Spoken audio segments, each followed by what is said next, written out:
Uh-huh.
Hey, it's me, GV, and welcome to the GV stream, ladies and gentlemen. Hello, hello, hello. What is up, everybody? Hi. Sorry for constantly being an hour to an hour and a half late. Lately, man, these workouts have taken forever, and it's been oh yeah, I just realized it's the second day of the new year, so obviously a lot of people are, starting their gym adventures. So, yeah, I mean, it's been the gym I go to is really busy in general, but I guess it's been a little bit busier. So it just takes a little bit of time, because obviously, you gotta wait. If there's a certain something you gotta use, you gotta wait for the people to get off of it and everything. Also, yeah, I've been warming up with basketball, trying to, learn how to actually sink hoops. And, pretty much every time now I'll get asked if I want to play a game. And I usually say no because I literally do not have time. Because, I have to get to the gym, work out, get back, try to make 4 o'clock. But today I knew I was going to be late anyway, so I was like, all right, screw it, I'll play. And then we played half of a game, and then some kid had to leave. And then they, brought in another kid, and then they were like, okay, start a new game. And I was like, I got to start my workout, bro. But I was like, all right, let's do it. And it was a lot of fun. Really enjoying basketball, so... Anyways, I thought I would live life a little bit and actually play a game today, which is why I am late. So I apologize about being late often. I want to start at 4 the latest, but it just has not been happening these past couple of streams. But, yeah, the gym stuff will die down, as people quit. And then things will go a little bit faster, so it's all good. But yeah, today is January 2nd, 2025, the second day of the new year. Can you believe it? We're going to continue our Fallout New Vegas Psychopath playthrough featuring Phoenix, one of the few remaining playthroughs that has not been finished currently on this YouTube channel, which is pretty epic, because then we could start something brand spanking new, and that'll be fun. But yeah, hope you've all been welcome in. Multi-streaming to Twitch and YouTube. What's up, Dark Autumn 12? Hello. What's up, Bad Jeff? What's up, Joey D? What's up, Double D? What's up, Common Austin? You have indeed caught me live and in the flesh. Can you believe it? Ba ba ba ba. What's up, Puchiha? Welcome in. What's up, Yuletide Yeti? Is it morally questionable to be excited for more Psychopath playthrough? Not at all, because it's so funny to me when people are like, I can't believe you're doing evil choices in a video. It's like the choices exist to be made. It's baffling to me that people, are upset when it's like a vanilla game, something that was designed and released by developers, such as Fallout New Vegas. There's clearly many evil things you can do. And then some people are like, I can't believe you would do it. It's like, the game is designed to do those things. But, no, because it's fun to do those things, because people typically don't, because you typically want to do a good playthrough to see all the stuff the game has to offer. What's up, Pizza Ranch? Welcome in. What's up, Spirit Fant?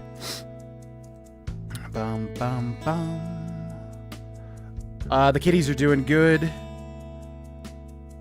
Yeah, Persona 5 is a masterpiece. Yep, it's amazing. Blah, blah. Do you recommend Kingdom Come Deliverance? Yes. It's a really good game. It's very janky and buggy, but it's so unique. It's like a really in-depth medieval life simulator, basically. There's nothing really like it, so, I enjoyed it for those reasons. I think the story was good, too. It's a very weird game, because it's really toned down a lot. It's like a really realistic... whatever 1600s whatever simulator.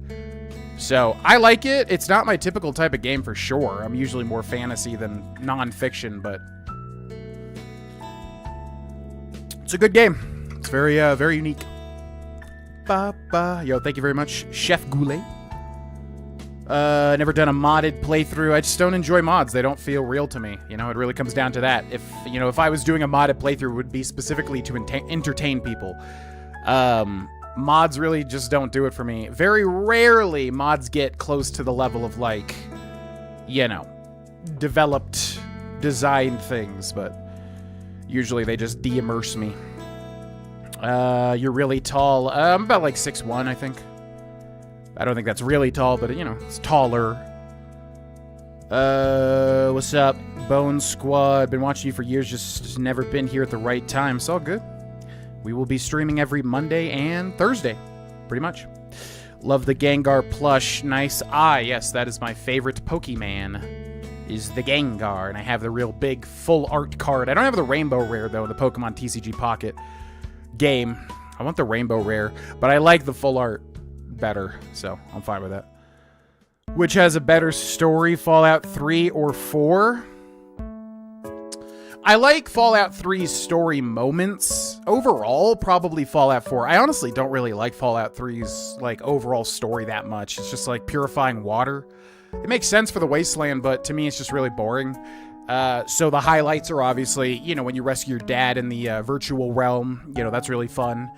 I like when Bethesda gets creative, and I just feel like a lot of the time Bethesda really just has a very grounded through line, which is fine. But, you know, that's why I think most people like New Vegas more. It's very wacky and creative and weird, whereas 3 is just very, like, grounded in comparison. So yeah, I like Fallout 3's story moments, like getting to, Lamplight, you know, and, yeah, rescuing your dad, but overall, I'd probably say 4, honestly. Even though I feel like 4 is kind of like New Vegas, where it's kind of jank with all the factions working together and missing certain quests because you don't realize they're tied to this or that. Yeah, I'd say 4 more so. There's a nice twist that I think kind of blew my mind a little bit the first time I played it. Ba-bee, ba-boom. Base game, New Vegas is always a great time regardless. Yeah, I'm just not a mod guy. You know, I think there's mod people and there's not mod people. I'm definitely a not mod person. However, when the mods transcend, like Enderall, then I really love it. Like, Enderall is phenomenal. So, like, that, you know, really has my respect for what that is. But it's just rare. Like, Fallout London was kind of like that, you know, from what I saw of it. Ba, ba, ba, ba. In Fallout 3, in this island, my game crashes. In this island. Yeah, Fallout London, exactly. Alright, so, for anybody not in the know, yeah, join our Discord. It's open to everybody, and you can submit video questions in the video questions channel, which I will answer in upcoming videos on YouTube, so that's pretty fun. Already did that with the people that have been leaving questions there, so if you want to get involved, plus you'll be notified when I go live and stuff. So join our Discord if you have yet to. That would be neat. Follow the socials if you're interested. Yada, yada, yada. Blah, blah, blah. Posted on Twitch as well. What's up, Dr. Painless Durst? Welcome in. And then check out the Patreon if you're interested also, because for $1 you get a whole bunch of stuff. Basically, 2.5 completed series. The series I'm doing now is very short, so it'll be completed pretty soon. And then streams. Yeah, the patrons voted on a big game that has been recommended many times, and that is what we're currently streaming because it's way better to stream it than record it. So all that for $1, and you can cancel immediately. So check out the Patreon if you're interested. Otherwise, let's get started. I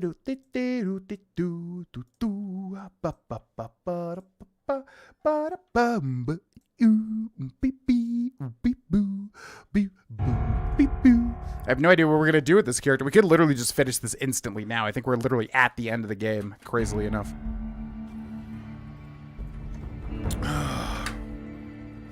Let me see if I can do a TCG thing too before we get started here.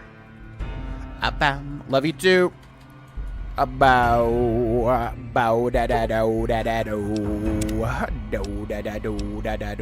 Bringer of Sorrow. Hell yes.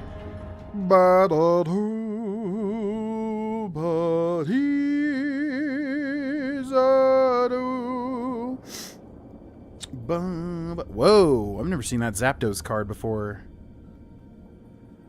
Whoa, in a Wonder Trade. Oh my god, there's 2 of them. 2 Wonder Trades with a Zapdos that I rarely ever see. I've been getting crazy lucky with the Wonder Trades, man. I always go for the top right spot, and I swear to God, I've gotten so many, like, picks with that. 1 out of 5 chance with the cards that I need. It's been pretty crazy. It's Ben. Okay, where was that Zapdos at? There you are. Do I have enough hourglasses? I do have enough hourglasses. Okay. So we have a 1 in 5 chance to pick the card that I need here. It is a Zapdos. I have all the cool Zapdos, but this is a base hollow Zapdos. So I always go for the right card here. Is that it? Nope, that's an Electrode. Okay, that's fine. That's fine. I've been having crazy luck with those. So honestly, it needs to balance out at some point. Ba ba ba ba zoo da dee da ba ba ba ba ba. Okay. Ba ba ba ba ba do do do. They aim to complete Sky Oblivion this year. Yeah, I saw Rebel Z's uploaded a path to release or something. I've not been following any of that. Once it's released, I will play it most likely, unless the Oblivion remake comes out first. You know, it's just going to be about timing, really. The Island is a DLC for Fallout 3. Are you talking about Point Lookout? There's nothing called the Island. Are you talking about... I'm assuming you're talking about Point Lookout. Got a copy of Fallout 4 for Series X. The 2024 updates added in Enclave. Yeah, we did those on, Mavericks this past year. We did the Fallout 4 new stuff, and it was pretty cool. I enjoyed the Enclave stuff especially, I would say. Would you try a peaceful no-attack run on the game? I might have done that. There was like a... Is there an achievement for that? There's a bunch of weird achievements. Which I believe I have every achievement on the Xbox 360 version. If there's a pacifist thing for that, then I've done it. If there's not, would I try it? I mean, sure. If the mood struck, definitely. What's up, Urban Astronaut? So from what I noticed, the Brotherhood wears a skin-tight jumpsuit to enter the power armor. Is it to prevent pinching and hair tugging, or is it aesthetic? Yeah, I don't know. That's only a Fallout 4 thing, right? And I guess the show, maybe? I forget how the show works. I don't know. I don't know much about power armor, to be honest with you. I would imagine, yeah, it's like some maybe like neural interface, or yeah, it's probably like heat-resistant thing or something. I don't know if they've got into the lore on that. Would be interesting though to figure it out. All right, I need to 1920, right? Okay, so I'm gonna start to write down when we actually kick off the gameplay to make my life a little bit easier, since I leave a comment at the end of every stream where people can click to go to the gameplay. So,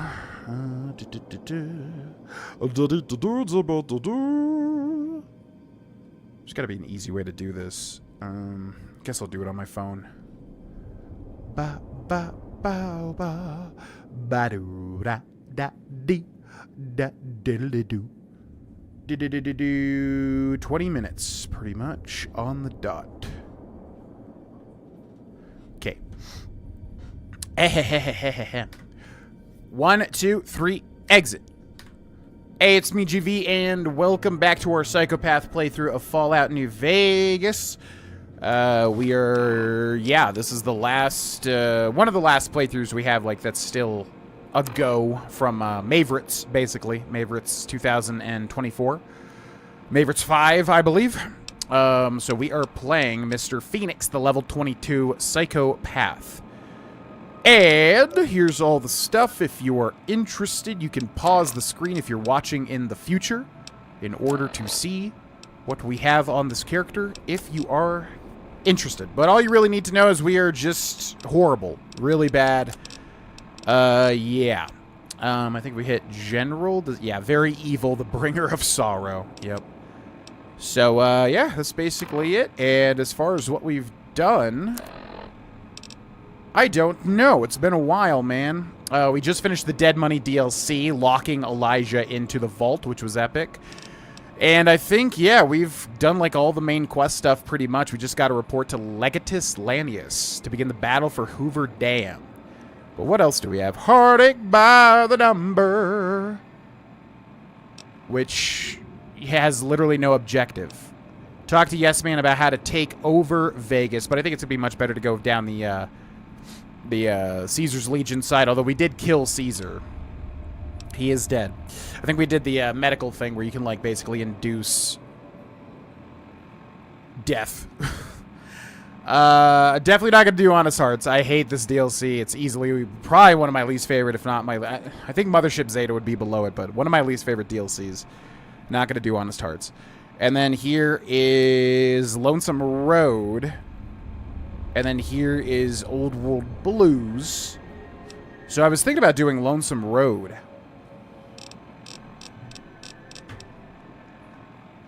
Do you do Lonesome Road before or after the main quest? I always forget. Is it better to do Lonesome Road before or after you do the final quest? I mean, the thing is, like, most people would have beaten the game and then played it when it first released, the Lonesome Road DLC. So, I don't know. Is it better to do it before or after? I guess I'll have to look that up and figure that out. Elijah's holo message. This holo message is locked. A label on the front reads, "For Veronica, a strange sensor mounted on the back seems to be tied to the locking mechanism." Where the heck did we get that from? Well, that's weird. Okay. Interesting. What's up, E-Bags? Welcome in. Heartache by the number and trouble by the blow. Every day I love you less, each day I love you more. All right, let's get our whole inventory set up here. Heartache by the number. It's an entirely different island for the DLC. Right. I played all the Fallout 3 DLCs multiple times. I don't know what DLC you're referring to. I think you're referring to Point Lookout, where you go to, you know, the swamp island thing and hang out with Desmond. What's the most non-GV typical game you've really enjoyed? I don't have a typical... I mean, that's what I think people think is, like, I only like Bethesda stuff or RPGs or Fallout or Elder Scrolls, but I will like literally any game as long as I can get something meaningful from it, you know, whether it's just entertainment or whatever. You know, I mean, rhythm games I love, Animal Crossing, you know, Stardew Valley, chill, relaxing games, RPGs, of course, shooters. I don't really have... The only thing is maybe like visual novels if they're not done really well, because if visual novels are not done decently well, they're just obviously boring as all hell. So I would say that I have just a good taste in video games in general. There's really, I don't pigeonhole myself into any sort of genre. Did you see the Hacksmith video about the power armor? No. I don't know who that is or what that is. What's up, RPazza? Welcome in. What's up, Mr. Nailhead? What is your opinion on the Republic of Dave? To me, it's funny, but also how many people make up a new country. I think it perfectly fits Fallout. I think it's really very flavorful. I love it. First time I found out what that was, I was very excited to experience it.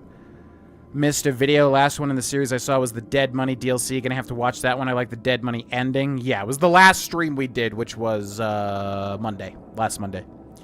This isn't me backseating. Obsidian designed the game such that you have to play DLC in New Vegas before you complete the base game. What's up, A. Grimes?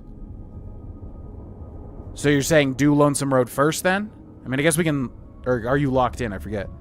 What do you think of the new Friendly Neighborhood Spider-Man? I saw, like, just the clip of the reveal or whatever the heck, and it looked fine. I feel like a lot of people were getting angry at the animation style because it's, like, cel-shaded, kind of like a comic or whatever. To me, it looked fine. I don't know. I thought it looked okay. I'm not a huge, like, Marvel Comics fan or anything like that. I am enjoying Marvel Rivals a lot. Should I do Lonesome Road before or after Hoover Dam? When is the best time to play Lonesome Road New Vegas ending spoilers? This was 8 years ago. Without being too spoilery, should I play Lonesome Road near the end of New Vegas?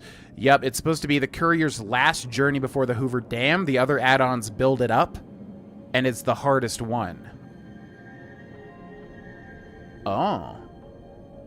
Wait until close to the end. Personally, I like to poke at it throughout a playthrough and finish. Oh, I guess you can leave it.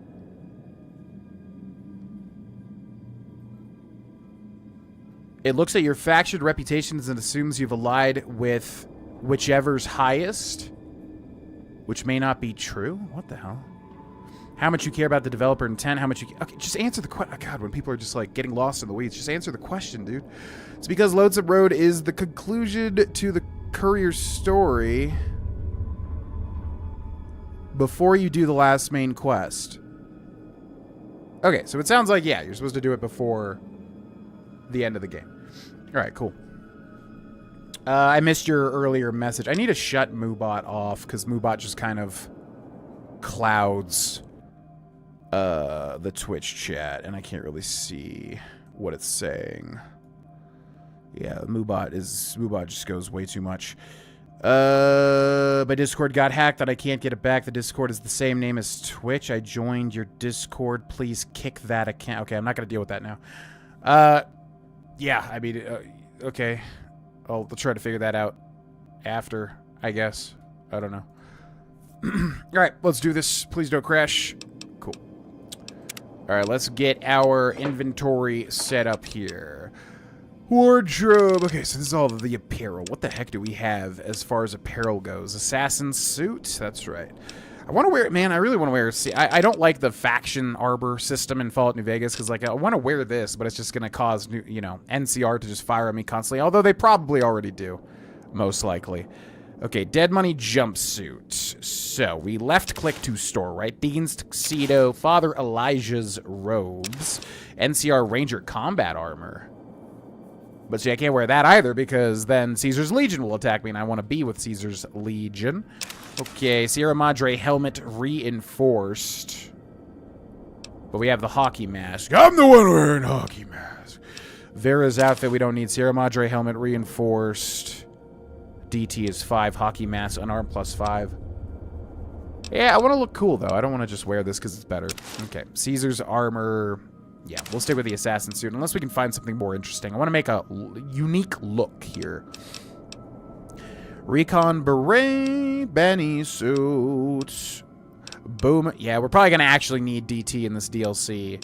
Boomer flight suit, Brother Elder's robe, Caesar's armor, Dead Money jumpsuit, Deed's tuxedo, Jessup's bandana. Lightweight leather armor, lightweight metal armor, NCR Ranger combat armor, President Kimball's suit. Oh, interesting. Ranger helmet, Sierra Madre helmet reinforced, tribal rating armor. Oh, that would be... everything's broken, though. Vault 21 jumpsuit, jumpsuit. Okay, well, I guess it's this, then. I guess it's that. That's fine. Every day I love you less. Alright, so then we got weapons here. See you later, King Shadow Wolf.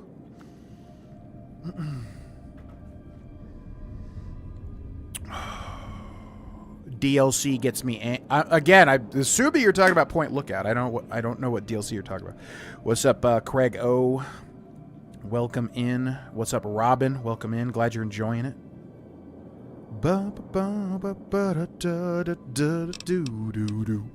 Alright, All-American is good, right, but we don't have much ammo. We need to visit gun runners. We'll keep the All-American. C4 plastic explosives, that's fun. We'll keep that. Euclid Sea Finder, I don't think we're going to be able to use that in Lonesome Road. Frag mine is fine. Gobi Campaign Scout Rifle, that's what we need to use, because that goes off of guns, right? Hollow Rifle, why is this so condition bad? I don't want that. Police Pistol, we'll store that. Silence 22 is good. That gun, the classic, doesn't have much ammo, though. Throwing Spears and Thump Thump, which is doing great. So we have, like, what, 7 slots, I think? 1. Don't need to slot these. 2. 3. Okay, so we can take a bunch of stuff. Weapon. Do we not even have a melee weapon? Oh my god. Broad Machete, Cattle Prod, Euclid Sea Finder, Golden Gloves, Hollow Rifle. Maria's fun, but we don't have much ammo for it. Mercenaries Grenade Rifle, Sturdy Caravan Shotgun, that gun, Trail Carbine, Weathered 10mm Pistol. Wow, we really don't have as many things as I would have thought. I guess we'll go for the Cattle Prod. We need a melee weapon. Broad Machete, Golden Gloves, Hollow Rifle, and the Hollow Rifle, I suppose. Maria. Yeah, we'll take Maria too. Why not? Okay, and I think over here we put all of our miscellaneous things. Yes. Weapons, apparel, aid. Jet lads. Oh, yeah, we got all of our drugs back now, which is great. Psycho Pugilism Illustrated. We got to read that. Oh, weapon repair kits. Nice. Okay, that's good. Each day I love you more. Embalming fluid. What the hell's that? Jar of cloud residue. Oh my god, we got so many of those. Surgical tubing, Vault 13 canteen. All right. Good. Now we go to gun runners, and we should be ready. Let's go to the casino floor. You're in the Fallout universe and a leader of a settlement. How would you lead and decide on a flag design? I know that's a lot to ask you to imagine. You know, I like Rick Grimes' leadership in The Walking Dead. And I'm sure if you go through it, you could be like, you know, oh my god, he was so dumb. He made this mistake, this mistake, this mistake, whatever. Listen, at the end of the day, like, any of us in that situation are probably not going to do nearly as well as he did, obviously. So, the leadership style, probably like Rick Grimes in The Walking Dead television show. I never read the comics. You know, he's tough when he needs to be tough. Sometimes he gets walked over, especially near the beginning, I feel like. Welcome, sir. Welcome, sir or madam. But, you know, he shows, I mean, sometimes he makes really, like, horrible decisions where he's really brutal. From what I remember. I stopped watching, I feel like right around the time he left the show originally, because I feel like he came back or something. Yeah, so like Rick Grimes, what would I have the flag to be? Something that would show, like, might. I would show, like something with might, but also with, like, an olive branch or something, you know? Something like, to represent, hey, we'll be diplomatic, but if you F with us, we will obviously, you know, hold our own. So, something like that, basically. Okay, the Gunrunners guy has 5,000 Caparinos. Okay, so we need to keep our drugs, because we will use the drugs. Ghost, sight, guns and bullets, human remains. Med-X, I don't... Oh, damage resist, yeah, that'll be good. Meeting people, Mentats, Milsurp review. Purified water. How many stim packs do we have? 36, that's not that much. Okay, nothing much there that I want to sell. How about Misk? Anything here? Surgical tubing. I'm probably not going to use that. Okay. Ammo. Probably want all of that. Alright. Then. As far... How many cap... Oh, we have a lot of caps. Maybe we should buy a GRA or something. Yo, what's up, Unexpected Bagel? What's up, Victor Curtis? Olive branches and a skull. I wouldn't make it too edgy. I would just make it like... I don't know. You know, so some like animal that would represent both diplomatic leeway and also, yeah, don't F with us, pretty much. Whatever animal would exemplify that.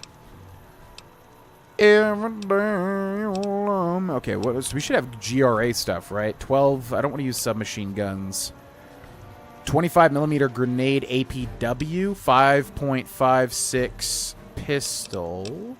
Anti-material rifle, which is pretty crazy. Uses 50 caliber. I'm not a gun guy, but I'm assuming that's 50 caliber. Battle rifle. From Halo 3? Oh my gosh. Uses 308. I don't want to use anything that uses an ammo type that we're already using. This is 30,000 caps. Jesus. Brush gun, chainsaw. Whoa. Ignores DR and DT. Oh, hell yes. That is a definite yes. And then we'll, yeah, for sure. Fat Man GRA Gehenna. Oh, what is that? Looks like Jingwei shell. Looks like a shish kebab, right? Hunting revolver. That could be fun. We don't have any of these ammo types, though. Medicine stick? Yeah, we have, like, none of these ammo types. Sleepy time? It's silent. Uses 10mm. Two-step goodbye. There's not as much as I would have thought there. Huh. Alright, then we go to ammo. What do we have? Let's go over here to weapons and see what we need. We need 5.56. We need 308, although we have a lot of 308. We need micro... Yeah, we don't need that. We need 9mm. That's about it. Okay. So, 308 rounds, 20. That's not a lot. We'll buy those. 9mm? Where are you, 9mm? 5.56. Not a lot. We could obviously buy the other ammo types, but honestly, I've just never messed with that. I really should, though. 5mm, 9mm, and a lot of them. Okay, and each one a caps. That's not bad. Mini nuke, big kid. Yeah, we don't even have a Fat Man, which is kind of crazy. Okay, how much was the Fat Man GRA? Fat Man Little Boy Kit. Oh, yeah, there's all mods, too. Oh, man. Okay, how much was the Fat Man GRA? Where were you? There you are. 11,000 caps. What else are we using the caps for? All right, sure. And then ammo, and then we've got mini nukes, mini nukes, mini nukes, mini nukes, nukes, mini nukes, mini nukes. What the heck is all this? Mini nuke big kid, mini nuke low yield, mini nuke timed, mini nuke tiny tots. There's no just normal mini nukes. Okay. Big kid sounds fun. Low yield, I guess those are weak. Tiny tots, gun spread times 20? Well, that sounds just too fun. Timed, eh? Low yield, eh? Big kid, I mean. Okay. That's a lot of caps to give, but we should have some fun with it. Okay, bye. Come back and see us again soon. Will do. All right, let's catch up with the chat because we are going to start Lonesome Road. The reunion. Fun time. So, Wicked Little Dragon. Welcome in. An elephant for the sigil. Yeah, elephant would be good. Yeah, that's exactly what I was thinking. Good idea. Gun condition is something I wish they kept in Fallout 4. I think, like, I don't remember exactly how Fallout 4 repairs stuff, but it's way better from what I remember than 3 in New Vegas. I feel like New Vegas lets you do it more, but 3 is horrible. Nobody has repair skill. I think the highest repair skill is literally a glitch, if I remember correctly, and then you have to find the exact items or things exactly like it to be able to, I guess if you have jury rigging or whatever. But yeah, you need to make it like something the player can do, you know, with like a weapon repair kit or whatever. Which, yeah, I guess New Vegas does, so it's fine. But 3 is like really brutal, man. When your weapons...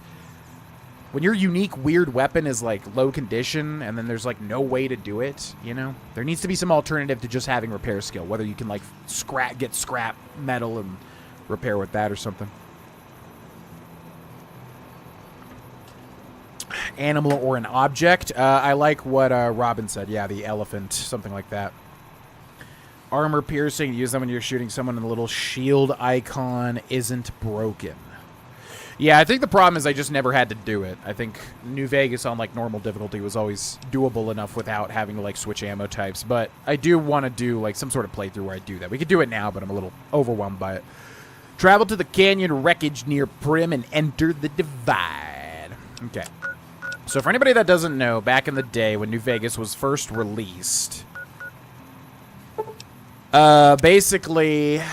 yeah, there was a bunch of DLCs, and they were all pretty darn good. I think Dead Money came out first, which I hated. I remember the day that it came out, playing it on my Xbox 360.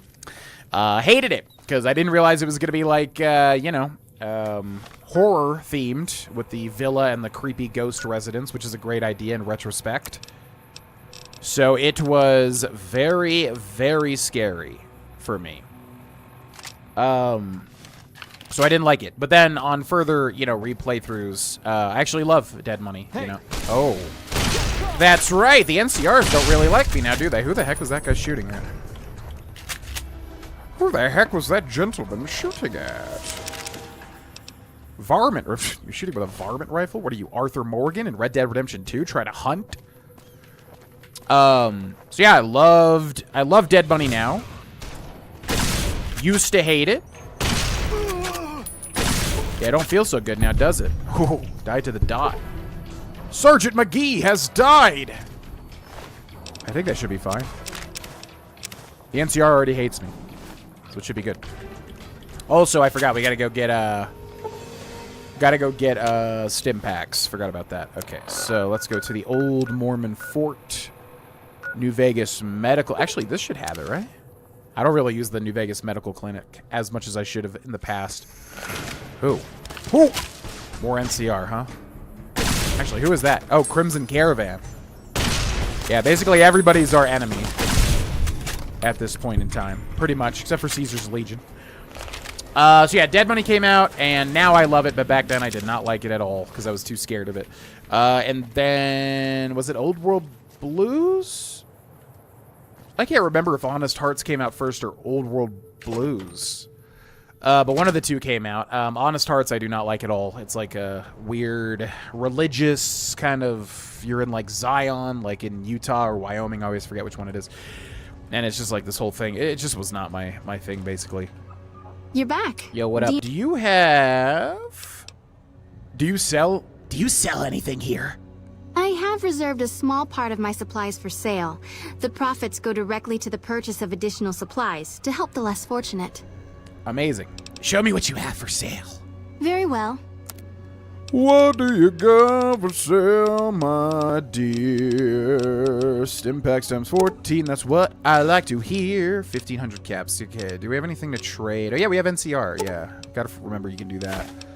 $20 NCR, $5 NCR. How much is 34 times that? Okay, we'll give her the rest of that. That really does not give you much leeway there. The Ace of Spades! We definitely want to keep all of our stuff. Okay, 908, yeah, that's fine. Sure. Super Stim Pack, and we don't need that. Okay, thank you. Bye-bye. Take care. We'll go to the old Mormon Fort, too. Get their stock as well.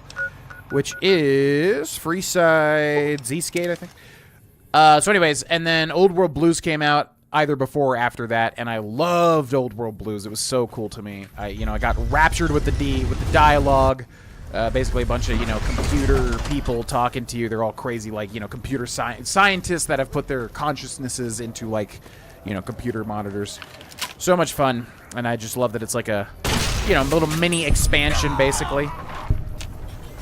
And then the Lonesome Road came out, and I feel like originally I did not like the Lonesome Road too much, basically. I don't know what it was, so the dark tone of it, or the foreboding tone, something about it.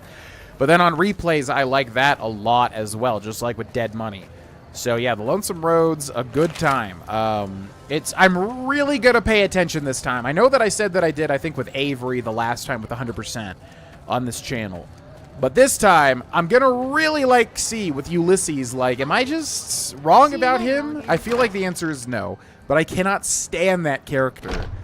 But this time I'm gonna see, was I just wrong? So I'm excited. What's up, Julie Farks? So the great Caesar is dead. Happy news, but I don't know that it'll make things safer. The rest of his goons may be even worse once they take power. The only thing you can repair in Fallout 4 is power armor? Oh, you can't repair... Yeah, I guess you just have to scrap them. I always forget between 3, New Vegas, and 4, how the repair and scrap and everything works. You can't repair in Fallout 4? Guns? Yeah, I guess you just have to scrap it, right? And then mod. Oh, yeah, because they don't have condition. Yeah, I don't know. Condition's a very hard thing to, get right. Breath of the Wild originally hated it, but then I was like, okay, it makes you switch through a bunch of different weapons and tactics. I kind of like that now. But, yeah, condition's hard to, make fun for a game, I think.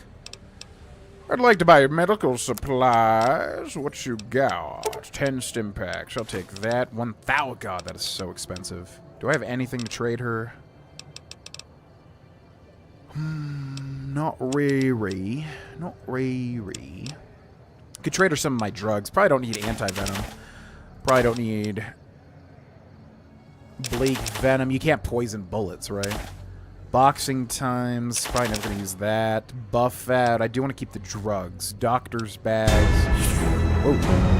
Josh coming in with the $20. Holy moly. Thank you, Josh. You guys have been donating very generous amounts. Thank you very much. Really appreciate it, Josh.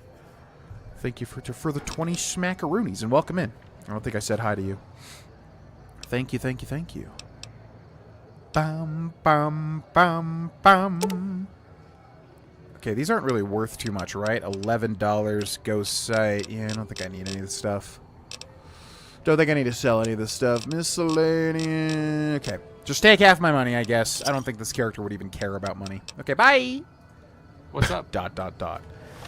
Alrighty, let's begin. The Lonesome Road. Thank you so much again, Josh, for that super generous donation. Thank you, thank you, thank you. But I really wish everything was, like, super easy. Like, if somebody that donated like that was not a part of the Patreon. Yo, Wicked Lil Dragon with the 400 bits over on Twitch as well. Thank you very much.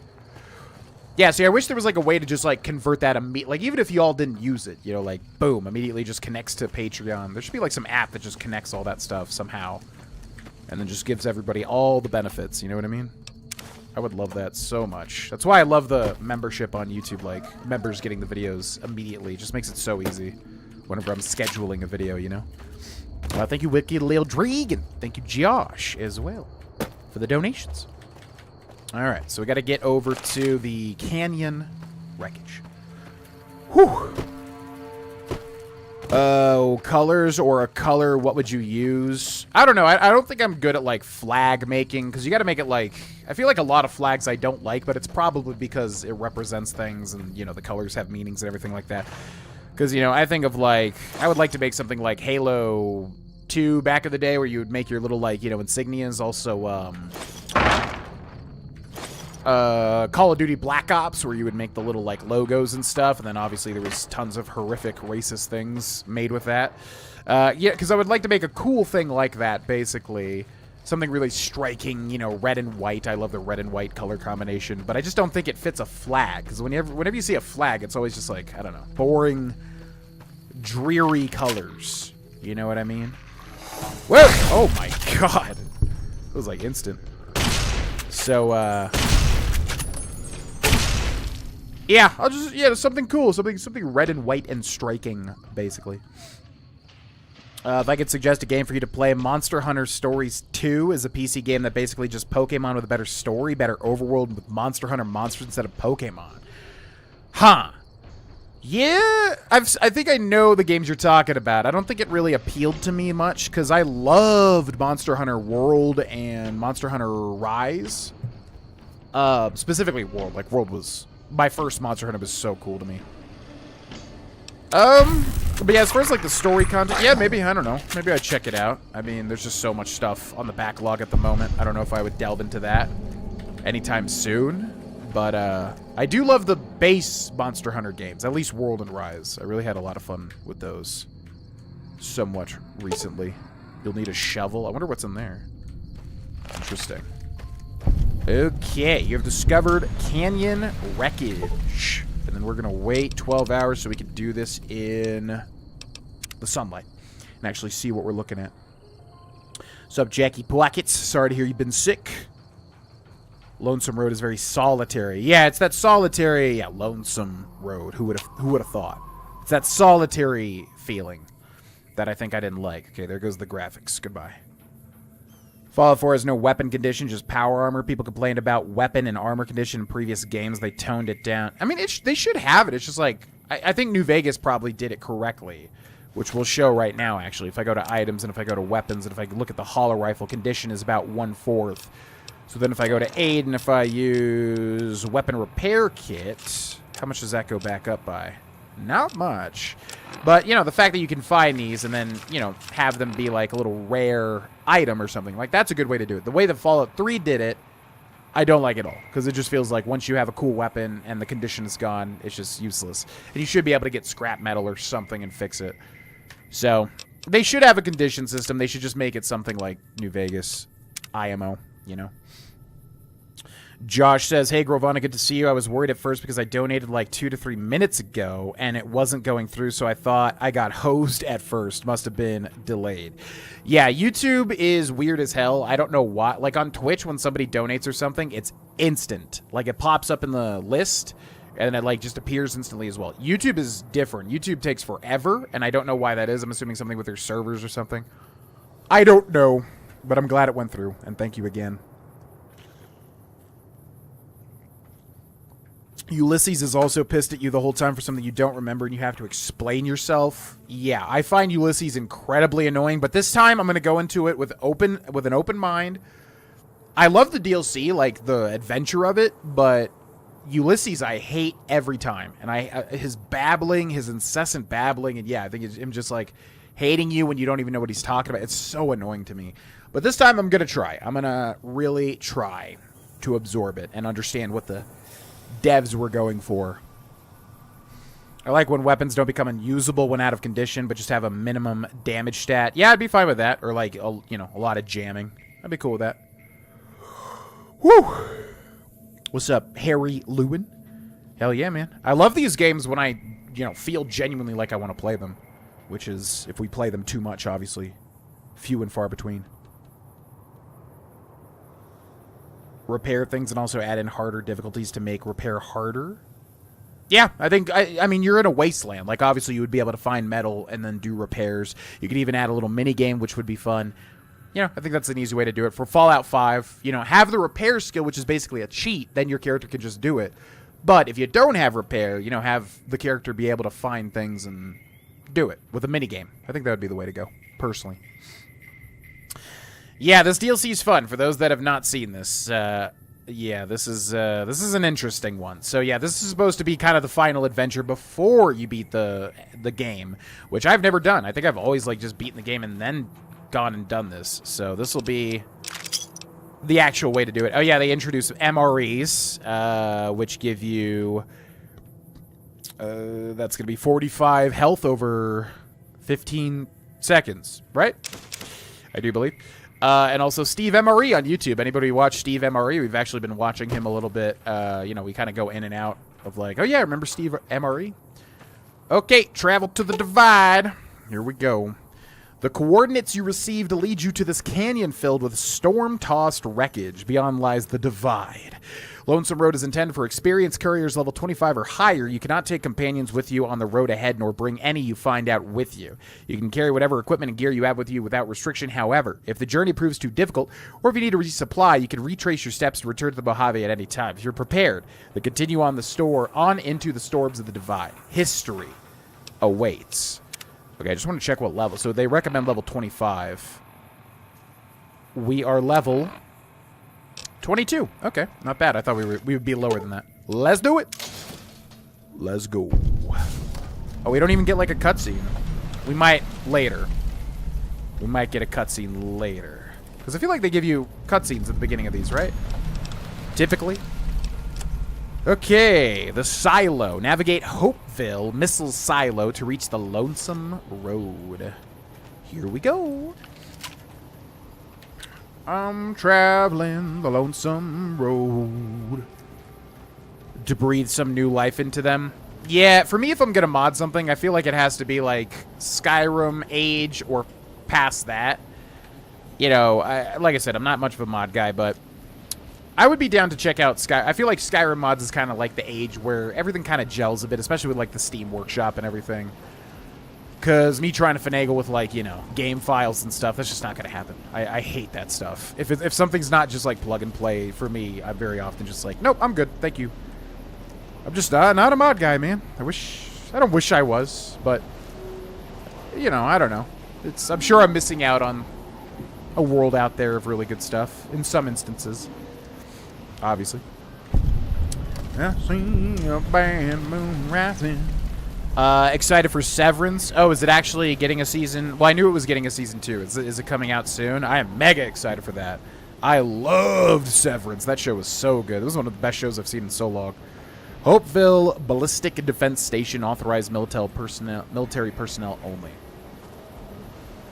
Yeah, I'm assuming it's still going to be on Apple TV or whatever, so I'll try to start a trial for it, because I don't care about anything on it, but definitely loved Season 1. This month? Oh, shoot, yeah. Okay, I'll have to look into that, because I was a big fan of Season 1. You can go home, courier. Lonesome. I love that people just take the time to do stuff like this. They just, like, sit here and write this stuff. His rhetoric gets a little nauseating, but when you know his complete lore story, is a very intriguing character. Okay, so when people say that, right, like when you know his full story, how do you get his full story? Is it all contained in this? Because I think if you have to, like, go outside of the game and, like, read other stuff, I think that's where you drop off a lot of people. And I'm not saying that this game does that, but I'm saying, like, do you get his whole story in this? Because, like I said, I will try to pay attention the best that I can.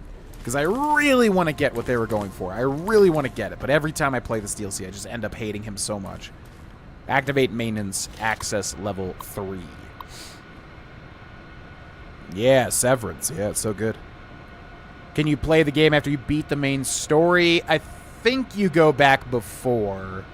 But it's one of those things, you know, you set a save before Hoover Dam. No, I think it lets you go before Hoover Dam. Like, I think it jumps you to it, if I remember correctly. Hopeville Missile Silo Maintenance Welcome User. Unlock maintenance access door. Okay. Maintenance access status. Okay. Maintenance access status log. Main power offline, emergency power standby, maintenance report. Level 1, non-operational security measures inactive. Level 2, non-operational security measures inactive. Level 3, non-operational security measures inactive. Alright. So we get access to the maintenance tunnel. Cool beans. So this is a missile silo, right? Programmer's Digest, which reminds me I got to read all the stuff we have in our aid. Yeah, the crystal and the wires for the laser rifle. I enjoyed that. I enjoyed that you would actually have to find like things that make sense to go together. That was cool to me.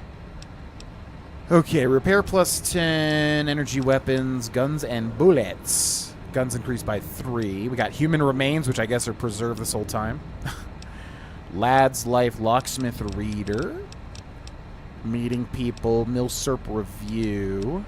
Patriots Cookbook, Programmer's Digest, Pugilism Illustrated, Unarmed increases by 3. Every day you love me less, each day I bow. Alright. We are good. Activate Silo Blast Door Controls. This console controls access to the silo itself, but it is encrypted beyond your ability to hack. You will need to find something that can break the encryption in order to proceed. Okay. So we're not doing that. And then this is the reactor, but it requires a key, which we definitely do not have, right? It needs electricity before opening. Oh. Interesting. Every day. You seen the recent update on Sky Oblivion? I don't really stay updated with it. I see the videos pop up. But for me, with any sort of like mod development or anything like that, I'll play it when it's out. Outside of that, you know, I just let them do their thing because my experience has been mods take very, very, very, very, very, very, very, very, very, very, very long times to come out. And I'm not a mod guy in general, so yeah, when Sky Oblivion is like out and ready, I will most likely play it. But I have not really been keeping up with it. This terminal can only be unlocked by an iBot. And there's an iBot companion in the base game, of course. We're probably not going to do Old World Blues this playthrough, I don't think. Doesn't really. There's probably some weird things you could do, but no, most likely not, I would say. Sunset Sarsaparilla. Sunset Sarsaparilla. Will you be doing any Sky Oblivion content? Yeah, when it comes, it's really going to come down to just... It's really just going to come down to what happens with the Oblivion remake. If that comes out and like when they come out, you know, compared to Sky Oblivion and when Sky Oblivion's done and all that. It's just going to come down to that. And I'm going to probably just, if they come out around the same time, then you got to make a choice because I probably don't want to, or maybe we could do both. I don't know. It's really just going to come down to what I feel like doing and what the best option would be to do, basically. But yeah, I mean, I'm down to play both, but if both come out around the same time, then we're in a bit of a pickle, you know? A bit of a pickle. Just a bit of a pickle. Just a tiny bit. No, see, like, mods like that, I'm down, because that's obviously, you know, recreating Oblivion in Skyrim. I am definitely down to see that. That's kind of different. You know what I mean? So, definitely down to experience that. And hopefully it's done well. Examine poster. Feel like a kid again. 1 out of 20 find all the Ralphie the Robot posters. Okay. Nuka-Cola Quartz. Oh, yeah. And we got an iBot. Now, there's an iBot in the base game called EDE. I think everybody always gives me crap because I call it EDE. It's literally EDE, but I think you're supposed to say Eddie, I guess. So, EDE or Eddie, whatever. But that's not this one. This is a different one. We got Maintenance Bot Control. Chaos Control. I hate Ulysses' self-righteous attitude. Yeah, exactly. That's usually what gets my goat, is like, he just hates you and babbles for the entire DLC, and it's like, bro, I don't even know who you are. And then you just kill him and shoot him 2 times at the end. Or work with him, or I don't know. We'll see what the heck we do this time. Ulysses has 5 holotapes all over the Divide. They're about 5 minutes long each. That sounds about right. Yeah. 25 minutes of Ulysses babbling. Yeah, that sounds about right. Yeah, I definitely remember those. Explain some of his story. You also pick up his lore from Honest Hearts and an Old World Blues. Right, I knew they all tied together somewhat. Yeah, this is Lonesome Road. I believe Severance is Apple TV, or at least the first season was. Well, if you see them, Josh, and you want to shout them out, or anybody, I'll definitely try to pick them up if I'm missing any. You get a little hints about Ulysses' story throughout all the other DLCs. Yeah, and you get the little challenges, too, which is very interesting. That completely went over my head when I first was playing these. Joshua narrate the Bible while cleaning pistols. Pretty cook as a Christian? Wait, what? You just talking about, like, what he does in the game? When you talk to Nash and Prim, he tells you about how Ulysses ties into how you got shot in the head? Is that base game before the DLC even came out? Or is that, did they retroactively add that? Alright, so unlock prototype bot pod. Bot pod status unlocked. Maintenance department log. Main power offline. Emergency power standby. Maintenance report.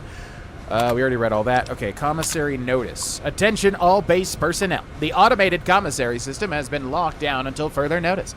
It turns out that the counterfeit-proof pay chits we've been issuing to you are exactly the same size and shape as ordinary bottle caps. Until we can correct the problem, you'll have to make your purchases the old-fashioned way. Is that Staff Sergeant Lansky? Commissary reminder. Attention all base personnel. This is just a reminder that all base commissary terminals draw from the same central depository. Please do not waste your time or the technicians by running from commissary to commissary. You won't get any more whiskey than you did from the first one. Staff Sergeant, I think, Lansky. Okay, so we're saying any commissary we find is the same shop, basically, in this DLC. Gotcha. Alright, you're free to go, little Ibot. You're free to go. Come on out. Oh, it's Eddie! Oh my god, it is actual Eddie. You know, I always like this little, like, arc thing.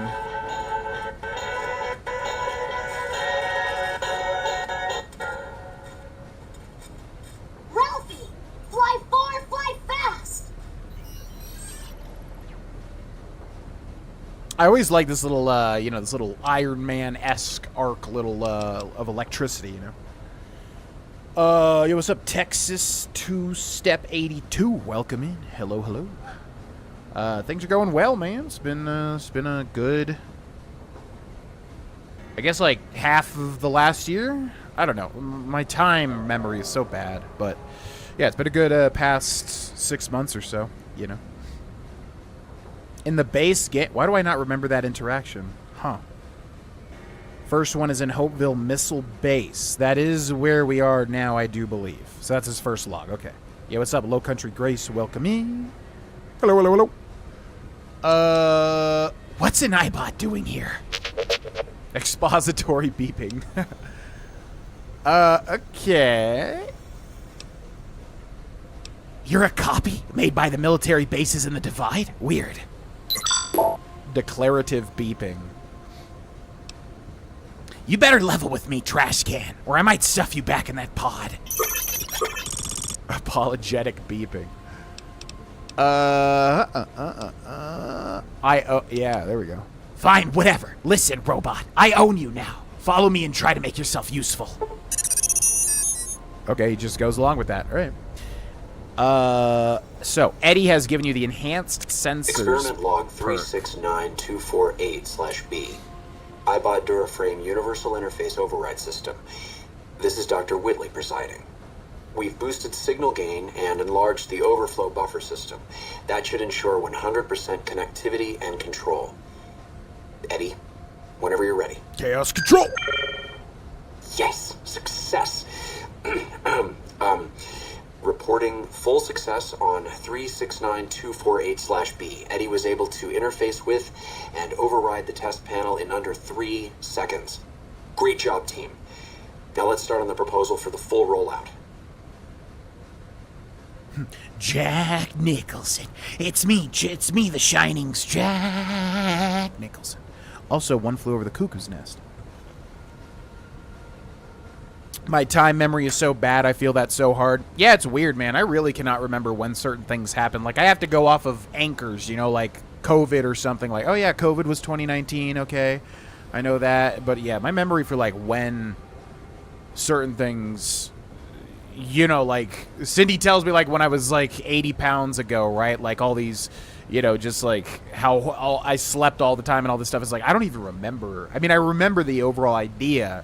But it's just, like, that time is such a, like, a weird, hazy blur for me. Probably just because psychologically I just, like, shoved it deep down or something. I don't know. But, yeah, it's really hard for me to remember, like, periods of time.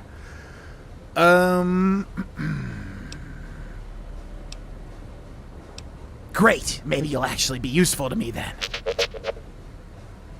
Only panels with a dish-shaped receiver. The console in the main room had one. How the heck are we understanding his beeping? The console in the main room had one of those, I think. Well, it might be enough to get us through the silo. All right, let's keep moving. Oh, man. Come on. Don't make me be mean to Eddie. Use Eddie to break the encryption on the blast door terminal. Oh, man. I don't want to be mean to Eddie. Eddie's so cool.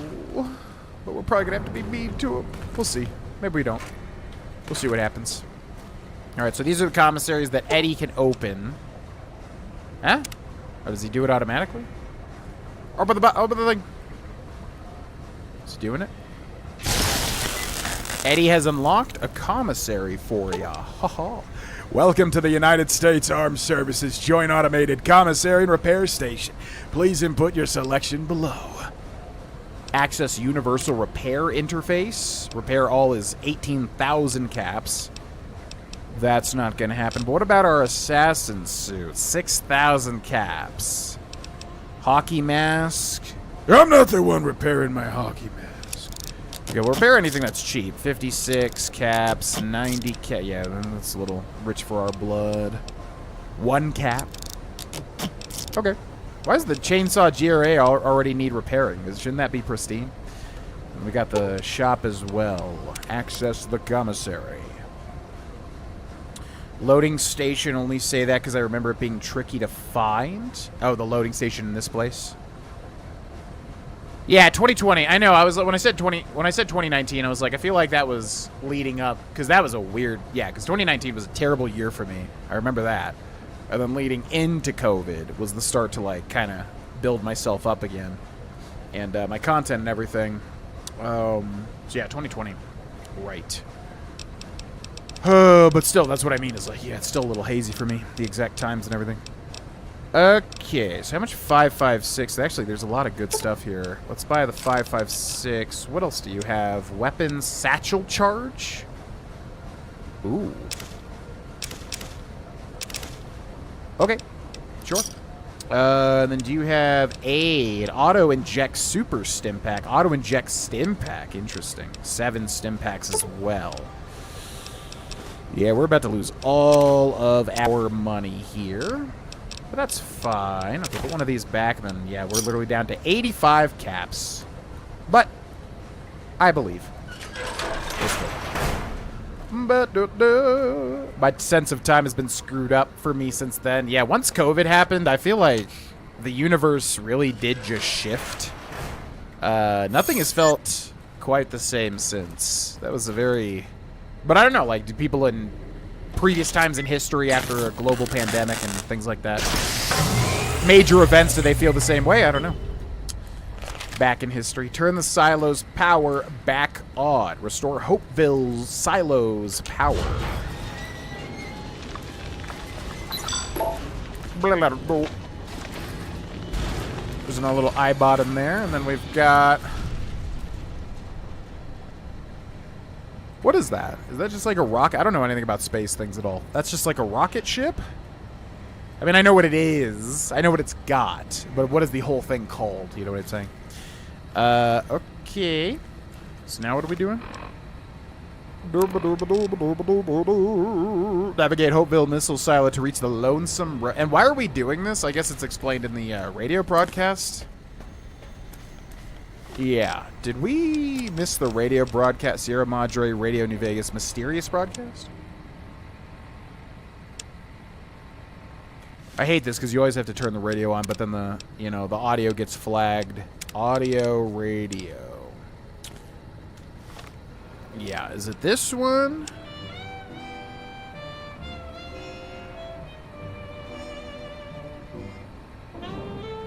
No, that's the... I always get these radio stations mixed up because I typically can't use the radio stations because of YouTube copyright stuff. Do you not get... Is it this? No, this is Elijah's. Wish I still had that damn holo rifle. Yeah, that's Elijah locked in the vault and dead money.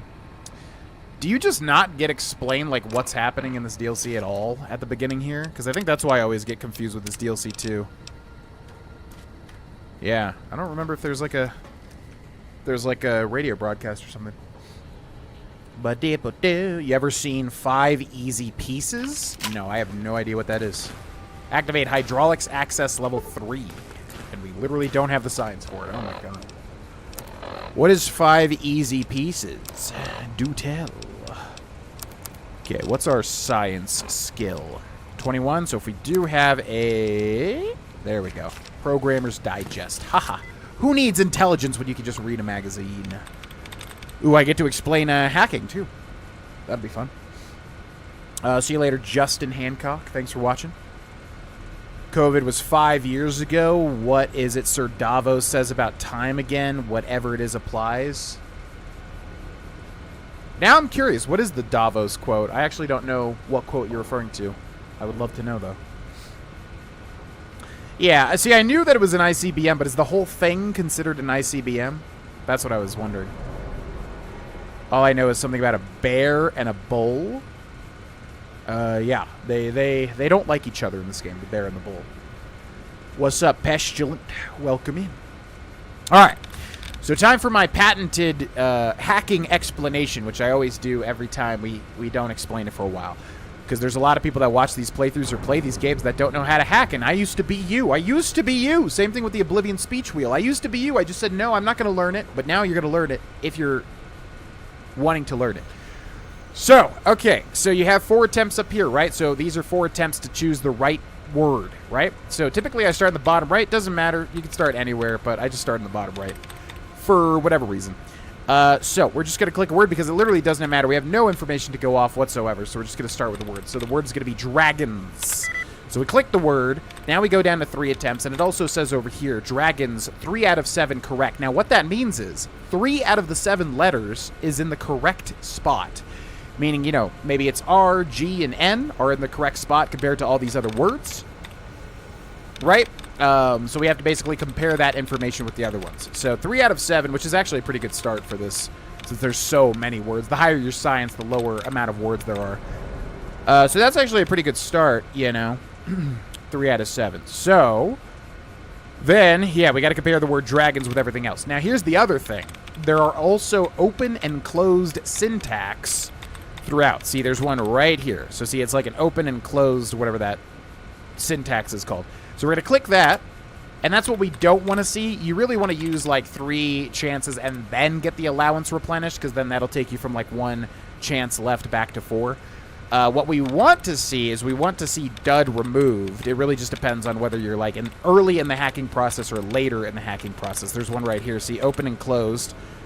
So we do that, and then it says dud removed. So now it removes a false word, right? So since we already got the allowance replenished, I feel like typically there's only 1 allowance replenished.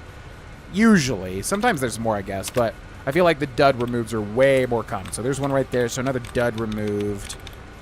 And this is like, you know, this is like the really involved way to do it. You can also just like click randomly and then, you know, exit and come back in. It's, yeah, as long as you don't accidentally use all 4 of your chances, you know, you'll get it eventually.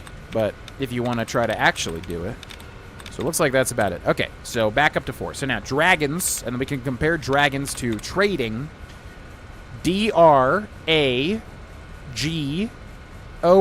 So it could be trading, right? Because we got the R, the A, and the N in the same places as dragon. So it could be trading. And it is trading. Now that was easy because we had way more words there, but yeah, that was a lucky one, you know, because it was literally the next one, but that's how you hack in Fallout. Okay, welcome user. Unlock hydraulics access door. Hydraulics access stat. It's so weird to me that they give you the status thing. It's like you know that you just unlocked it. Why would you need to know that you unlocked it? Okay, now what was that other door back here? Wasn't there another... Oh, I guess it was this. Wait, so... Oh, okay, so this door opened once we turned the thing on, and then now this opened because we hacked it. 3 out of 7. Yeah, 3 out of 7 for that many words is a very good start. That was quite a lucky hacking attempt there. Typically, with that many words and with low science, it's way tougher than that. But, okay, what do I want all this crap for? I don't want this crap. Why is there just random metals in here? I don't need this. Oh, okay, I could use that, though. Auto-inject stim pack. Automatic use of 50% health, HP plus 42. That's cool. I forgot that those were in this. Is there nothing else in here? What's the point of this? Okay. I feel like that's a whole lot just for... a first aid kit. All right, then we got these destroyed iBots, which have iBot upgrade circuit boards. Very important here. We got hit with a big wall of text. They don't have to be used with nukes, but they really were made for that, so they could touch anywhere in the world because they go up into space. It could circle the globe and then re-enter. Right. I know that's what an ICBM is, but I guess that... So an ICBM literally... I wasn't sure, I guess, if it was just a payload or if it was the whole thing. Intercontinental ballistic missile. So the whole thing is like a rocket ship. That's the ICBM. That, yeah, goes up and then circles, yeah, and then can hit everything. Yeah, I just wasn't sure if the ICBM was, like, attached to, like, a rocket or what. But that makes sense. Ba-da-do-do-do, buddy-da-dee-da. 5 Easy Pieces is Jack Nicholson movie where he basically forgoes his upper-class upbringing and goes to work blue-collar in the oil field. Man, I have never heard about that, which is crazy to me, because I feel like Jack Nicholson is a actor that I would somewhat know about his other work, even if I haven't seen it. But, no, I've never even heard of it. Is it a good film? Love these terminal screens. Takes me back to the Apple I had as a kid with that green on black text. Oh, man. I don't think... Yeah, we never messed with Apple. I think we always had PCs. The only time was in high school. There was like a computer class. And there's something with the teachers at that school where they hated Windows and they would only use Macs. And to me, it always just felt like, okay... You owe your allegiance to the great Apple. All right. We get it. They had, like, stickers and everything. Like, I hate Windows stickers and stuff. And I always thought that was so stupid. Davos quote is, nothing F's you harder than time. Yeah, Davos was a great character. It's rare that I don't remember, like, a quote from Game of Thrones. I wonder what scene that was. Huh. Ba-do-do-do-do. The nuclear warhead is attached to the ice. Okay, so the ICBM is the whole thing. Gotcha. Trying to order toast with his omelet, but the waiter won't do it? Yeah, I'll watch that. I'm surprised I don't know anything about that film. I have not seen Easy Rider. I also don't... I feel like I've heard of that one, but I don't know anything about it. Nope. Okay. You found a module on this broken iBot that can upgrade Eddie. Installing this module grants you the first rank of the Camaraderie perk, allowing Eddie to repair your currently equipped weapon once per day. This perk is accessed through Eddie's dialogue. If you find more upgrade modules, you can unlock further ranks of this perk. When you return to the Mojave, these upgrades will carry over to the original Eddie as well. I always love that they tied in like this Eddie to the base Eddie. That was so cool to me. All right, very cool. So now we get, yeah, one free weapon upgrade per day. Or weapon repair, which is awesome. Scared beeping? What are you scared of, Eddie? It's just a literal nuclear missile there. What are you scared of, Eddie? Come on, there's nothing to be scared of. Okay, so in here somewhere is a Ulysses holotape, right? As far as I understand. No, not the... What did I just take? A burnt book? I don't want that crap. Small bird book. Get out. Okay. And then metal box, nothing. I like how the metal boxes are so just trash most of the time, but sometimes they just give you legit treasure. Alrighty, let's go up this way. Jack Nicholson. Utility. Did we go in here? We did not go in here. Locked box with an easy lock. Fun fact also, I think every single very easy... Or is it dependent on your skill? If every single very easy lock, I think you can always force open 100% guaranteed, right? Or do you have to actually have some skill for it? I forget. Alright, they're loading me up with stim packs, which is... probably not a good sign, because I know there are horrible things in this DLC, and I think even with Avery, who probably would have done it at the very end of the playthrough, or, you know, somewhat near the end, I think even he had a really tough time with this, so that's not good, because we are, I think, 3 levels under what they recommended. Every single thing here is easy locked. But, Hopeville Silo 2nd level security code. Yeah, that's why you really got to pay attention for these, like, desks and metal boxes. They will just randomly have really important things in the Fallout, both in Fallout 3 and New Vegas, I feel like, all the time. It's kind of funny. Alright, how the heck do I get back up? There we go. And then that's where we came from, so then we go this way. Now, apparently, yeah, there's a Ulysses thing in here, right, somewhere? So if I miss it, feel free to shout it out, because I don't know exactly where it is. But yeah, I like this DLC, too, because it's, like, very collectible-y.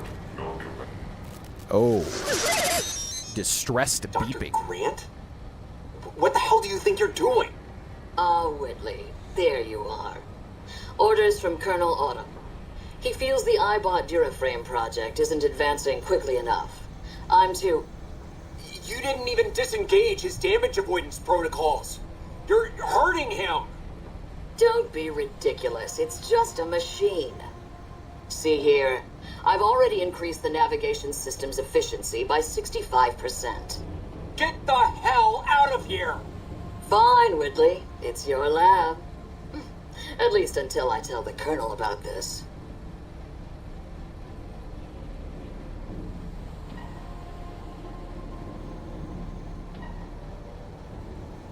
Yeah, Colonel Autumn mention, which is major antagonist in Fallout 3. That's pretty interesting. Whatever, trash can. I really don't give a shit about your problems. Oh, God, don't make me do this. This is like the only character I'm actually going to feel like sad for being a psychopath to.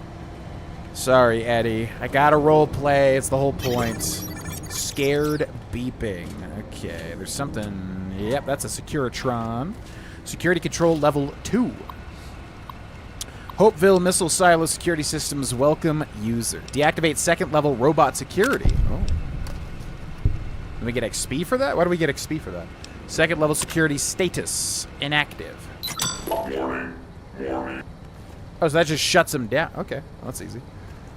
Alright, and then we came up around there, so we saw all of that, right? So this is all new after this point. What's your favorite DLC GV of any Fallout? Yeah, I think we talked about this last stream. I think overall it would be Old World Blues. Which, it's tough, because each Fallout game does have very strong DLCs. You know, Far Harbor and Fallout 4 definitely the best. What is the best in... Yeah, Point Lookout, I get. But, you know, going back and playing Fallout 3... There's really just, like... Maybe it's just because, you know, I've seen Fallout New Vegas and 4, and they build on a lot of stuff that Fallout 3 starts with. But, yeah, even Point Lookout, I'm like, man, Point Lookout has done a heck of a lot better in other Fallout games, too. So is Point Lookout the best Fallout 3 DLC? Probably for me. It's definitely, like, my favorite, I think. Hopeville Silo 1st level security code. Plasma Defender. Pre-war money.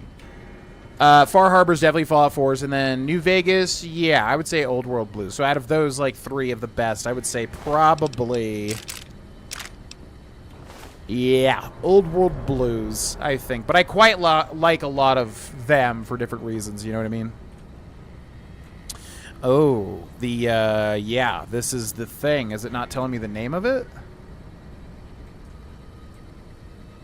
It doesn't even tell us the name. Yeah, this is a weapon that they add in this game, which I'm sure we will get soon. Okay.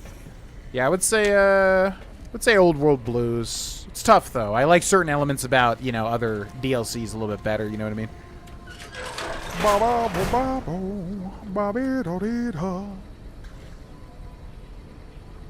Jack Nicholson isn't doing so good. I saw a picture of him in recent years, and he's looked really, really rough.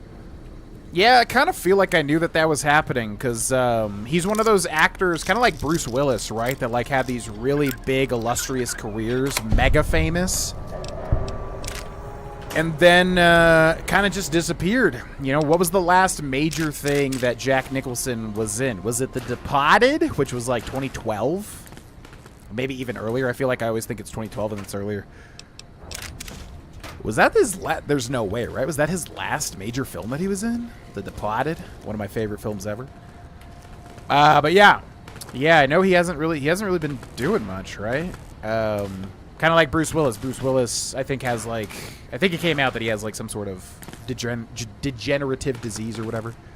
Search dead marked man, doctor's bag. Yeah, I always was wondering what the heck is the deal with these guys. They're like red ghouls.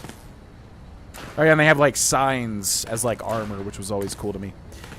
There we go. The red glare rocket launcher. Yep. It's a little new thing. What would you like to do? Oh, yeah. So we're cannibal, and then we can dine and dash. We can take bits of, which I'm sure we will need, actually. Take bits of its flesh and then eat it later, which is epic. Why can't we do that for the guy on the wall? You'd think the game would consider it the same. Oh, yeah, the Bowie knife. That's new, too, I think. Bonus critical chance and damage. But we have a chainsaw, which is way cooler. Yeah, the Bowie knife. I think that's a... Yeah, they add a lot of, like, military things in this DLC, basically. It's very militaristic-themed DLC. Pretty much. Turret security terminal. Depends on your skill. I know at 100, every very easy is 100. Oh, that must be what it is. Because I typically get 100 lockpick because you have to have that to open up everything. So at 100 lockpick, every very easy, you can just press F to instantly force open. That's what I meant. GV, what is your favorite muscle group to work out? That's an interesting question. Okay, so we can repair it if we have 50 skill. What's our skill for repair? 33. That ain't happening. Is that you good? You're not going to attack me, right? Okay. What's my favorite muscle group to work out? Yeah, good question. You know, there's something about the simple bench press. There's something about the simple bench press that really feels good. It's very tough. The pec muscles benching and incline bench is the #1 thing that I feel these days. After doing like a Monday, or after doing a Tuesday chest workout. Yeah, today, like I try, you know, I stretch after every workout. And so I stretch my pec and it like genuinely hurts really bad every time to stretch. But it feels good because it's like, okay, well, clearly things are going, right? Would that be my favorite? Yeah, probably. Biceps also. I really like bicep curls quite a lot. Those are always fun. So out of chest and bicep curls... Yeah, I would say, yeah, just the bench press. I really enjoy doing the bench press, and it always feels really rough the next day, which feels good. It hurts, but it feels good, you know? The Sentry Bot, we'll take those now. I think Fallout New Vegas is better. I do too. I used to think Fallout 3 was better for a long time. I think. But where I stand now is I think New Vegas is the best Fallout game to ever exist, personally. Okay, let's eat this man as well. It's an RPG, you know? It's like a real RPG. It's the realest one. If you're not talking about Fallout 1 and 2, which are amazing in their own rights, but also very old. Bowie knife, fork, Legion Denarius. Oh, and marked scout armor. Sneak 2 and agility +1. Interesting. We'll take the arc welder and repair it. We've got... That's not a workable terminal. Excited beeping. Ah, the commissary. Do your thing, Eddie. Hack Nicholson? Did you mean to say Hack Nicholson? Hit the commissary, dude. What? The mainframe is locked down until with a secure military-grade encryption sequence. You'll need to find the security codes and upload them to Eddie to gain access to the mainframe? Huh? You gotta find the code. Find the security codes for the missile silo network. Okay. Well, let's find the codes then. We've got a little bit of a hidden first aid box here. I'll take that. Oh yeah, we need to consume drugs too, because we have a current withdrawal going on. Yeah, so next combat situation, we definitely got to consume some drugs. Marked Man Scout. Honey Mesquite Paw. Pack of cigarettes. I'm going to eat you now, if you don't mind. The Departed S-tier movie. It's really fantastic. One of my favorite definitely my favorite Martin Scorsese movie. For sure. The Departed. Are you a cop? Are you a cop? Are you a cop? Are you a cop? Are you a cop? I'm not a cop. I'm not a cop. I'm not a cop. I swear I'm not a cop. This thing sucks, right? I'm gonna just drop this. I don't remember ever liking using the arc whatever. I feel like that thing sucks. Okay, did we loot you? Yes. Alright, door requires keys. We gotta go find the security codes. I think we missed one door back here. Their skin was flayed off by the winds of the Divide. The poison cloud destroyed their minds. Like the ghost people? Same cloud?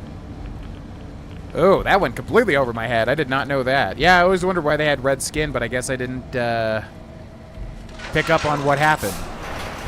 So the wind flayed their skin. So are they ghouls or are they not ghouls then? Are they just like humans who had their skin like, you know, brushed off and they survived it somehow? Excited beeping. Are you excited, my little friend? Open base commander's desk. Silo network security codes. Okay. And then we've got General Martin Retzloff. Gonna go ahead and eat him. What's up, Uedo?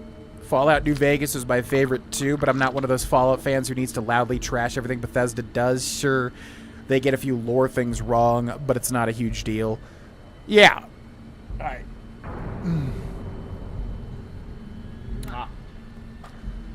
Yeah, I think for me it's like, you know, playing Bethesda games so many hours, I just really get a feeling overall of like what Bethesda is good at and what Bethesda is not great at. And I think Bethesda is really good at making a world where you can do a lot of things, complete a lot of things, explore a lot of things, some memorable things, especially guilds and, you know, certain quests and things. But, you know, when I compare Fallout 3 to Fallout New Vegas, I'm just like, man, New Vegas is just so much more fun and creative to me. And I feel like I've said, I think like if that Fallout New Vegas team like partnered with Bethesda's team and just made like, you know, take all the creativity and fun from Obsidian and then combine it with Bethesda's like structural framework of a game, I think that would be like a god game. And there's certain times where like Bethesda really does get more creative and stuff like that, but I think that's my ultimate feeling on it. Is like when I compare 3 and New Vegas, like I would usually much rather play New Vegas just because to me it's like much more of an RPG. You can do a lot more crazy things with it, you know. U.S. Army General outfit. Speech plus 10, guns plus 5. I will take that. Thank you, sir. And then let's see what you got going on here. Base Commander's Terminal. Base Commander's Terminal. Never seen The Departed, but it's on my movies to watch. Definitely watch it. If you don't know anything about The Departed and you go in and you like, you know, sort of crime films, whatever, you know, Martin Scorsese, gangster films, whatever, you're gonna love it. It's, man, to not know what happens in that film and watch it for the first time will be so great. Deactivate personal sentry systems. Open personal sentry doors. Personal sentry security status. Okay. So now we have the codes, and it also opened up his, like, oh, I see. Yeah, so it opened up these guys, but they're deactivated. Oh, and they've got some little goodies behind them. Don't mind if I do. Yeah, we'll take this stuff. I typically don't like having 15,000 types of mines and stuff, but that's fine. Plasma rifle, whole bunch of ammo in there. Very nice. Yeah, we'll take it. Only weighs 8. Sure. We'll take it. All right, we got to go into this room over here now. It is, yeah, and it won Best Picture, right? I think I think The Departed won Best Film of 2012 or whenever the heck it came out. I always think it comes out in 2012, but I think it's earlier than that if I remember correctly. I could be wrong.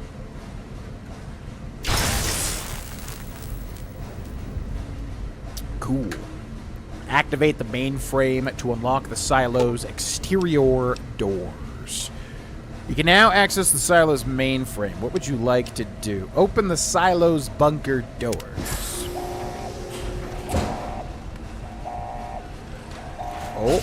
Uh-huh. Was there any way to... I thought we deactivated everything. Was there any way to avoid this? Alright. Oh, yeah. Whoa. Okay, okay. Alrighty. Let's use some drugs. What do we got? I gotta remember what all these drugs do now. Buff out. HP. Yes, sounds good to me. Ghost sight. Sure. Why not? Honey mesquite. Absolutely. Human remains. Shove it in. Jet. Definitely. Medex. Yeah, for sure. Mentats. No. Don't need nerd stuff. Not right now. Okay, that should be good. Alrighty. Okay, that's one down. There's one behind us. There's a whole bunch of stuff beyond that door. Was there any way to avoid everything turning on me here? I thought we shut down everything, but alright. Yeah. Yeah.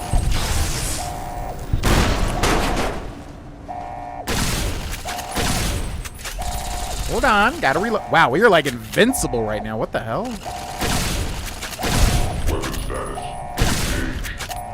Hold on. What are you doing? Stop moving. You're moving like those death claws in that one episode I'll never forget. Oh my, what is this guy doing? That was really weird. Whew. I wonder if there's any way to like avoid all of them triggering like that. I feel like I thought we shut everything down, but alright. Fair enough. The sentry bombs with all sorts of missiles gonna eat your body.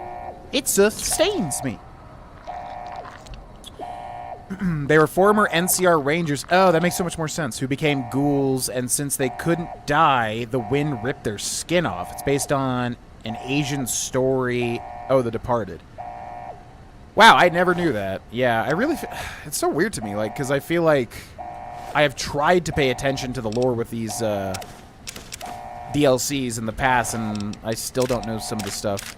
So bizarre. But that's a really cool story of a little faction, you know? They're like another version of the ghost people. Yeah, sounds like it. Let's do some drugs. Yeah, we can finally do... I never play Fallout and do the drugs. And we can finally do the drugs. I think I tried to do, like, a drug addict character one time. Long time ago. If anybody remembers, like, my first apartment streams. Oh, my God. With my roommate at the time, Matt, who would make some appearances. But I think we did, like, a Fallout 3 drug addict playthrough. But I don't think it lasted too long. Basically. Blur. Okay, we're going up there. Looks like it. So let's go back over here real quick. Martin knew what he was doing when he casted actors for The Departed. That was a phenomenal collection of quality actors. There are so many famous people in that movie. It is crazy. You got Leonardo DiCaprio. You got Alec Baldwin. You got Jack Nicholson. You got Anthony Anderson? That black dude? Is that his name? I feel like, right? Yeah. You got Matt Damon. You got that one chick with those crazy eyes is the therapist who has that, I think, younger sister who was in, like, American Horror Story. I don't know much about the sister, but I know that they're both famous, I think, the older and younger sister. As the therapist, you got there's so many people. Like everybody should. It's like Super Smash Bros. You know, everybody's here. Like they're all in that movie. Who else is there? I know there's like way more people. Oh yeah, Mark Wahlberg. Mark Wahlberg's in it. Yeah, like everybody's in that film. It's crazy. Sensory security access level 1. The Departed. My uncle was in the Massachusetts State Police. He was a statey and was a consultant on the film. Whoa. He often had dinner with the cast and crew. Whoa. Talk about unexpected bagel. That's crazy. I'm, like, really jealous of that, actually. Century Security Access Status. That is actually sick as hell. Okay, I'm going to wait an hour to get rid of this ghost site or whatever. I hate all the site effects in these Bethesda games. They just, like, generally just make things worse, I feel like. Which faction in the Fallout universe would you side with if this were real? Chat and GV. The boring option would be NCR. I mean, it's like the Stormcloaks and the Imperials. It's like people are gonna say whatever you say. People are gonna say it's the wrong answer no matter what on the internet, right? But you know, at the end of the day, like, come on, man. I think the NCR is trying to benefit the people of the Wasteland on some level compared to just all these horrifying, horrible things happening all of the time. So, yeah, it's the boring answer, but, you know, if I wanted to try to grow some semblance of a life or something, you know, I feel like aligning myself with the NCR would be the way to go. Caesar's Legion, obviously not. That would just be horrible. You know, even if I were like a man and maybe could rise to some level of power in the Caesar's Legion, you know, who I am, I obviously would not be comfortable with all the horrendous things that they do, of course. Brotherhood of Steel is a little too, you know, what do you call it, like, enclosed and also militaristic and, you know, zealous in certain ways and stuff. They're cool.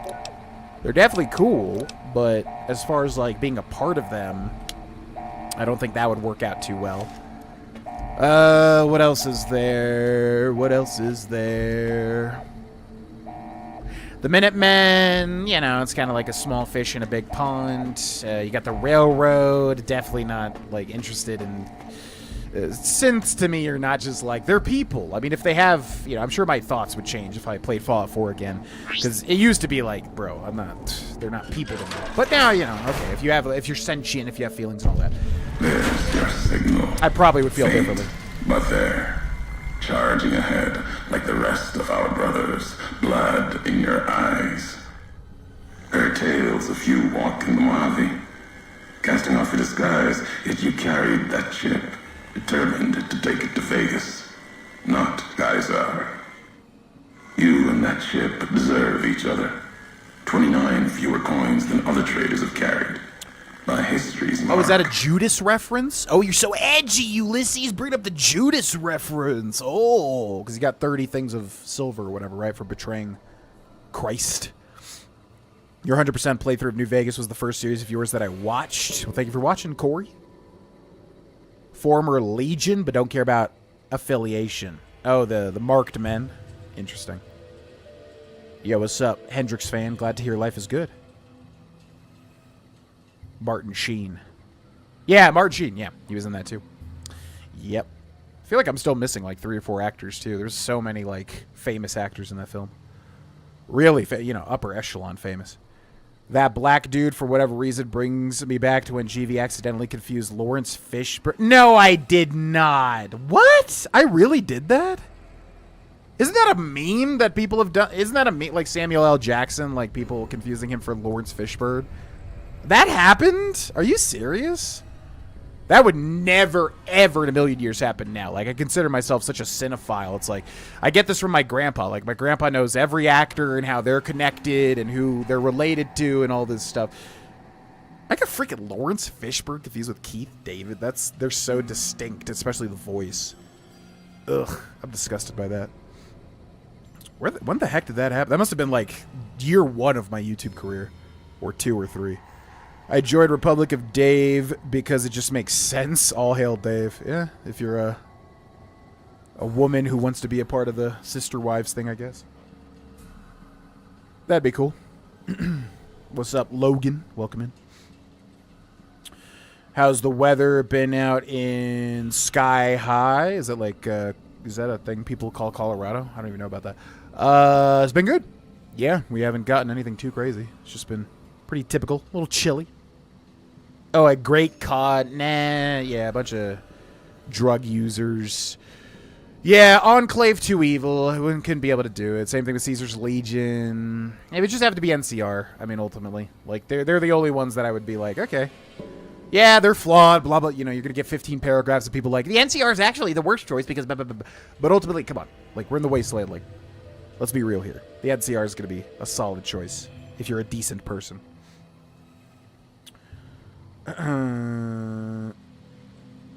Wouldn't do so well in the Legion. The Brotherhood of Steel seems pretty pompous. Only know New Vegas, but at least women can move up in the ranks. New Vegas is a weird representation of the Brotherhood of Steel. They're like very... Yeah. It's a weird portrayal. Because they're like hiding, right? And they're also corrupted by the main guy. The main elder. Fallout 3 and New Vegas... Fallout 3 and Fallout 4's portrayal of the Brotherhood of Steel, like, I feel like is more... cool, at least. But yeah, New Vegas, they seem very weak. They're just kind of like a little pocket faction. The log in the loading area of the base by an overturned truck in a toolbox, if you wanted it. Wait, so it's behind me? Because I feel like we combed every square inch of that place. Or is it... I mean, this whole thing is the base. This whole thing is a military base. We just exited the silo. So I'm assuming we haven't seen it yet.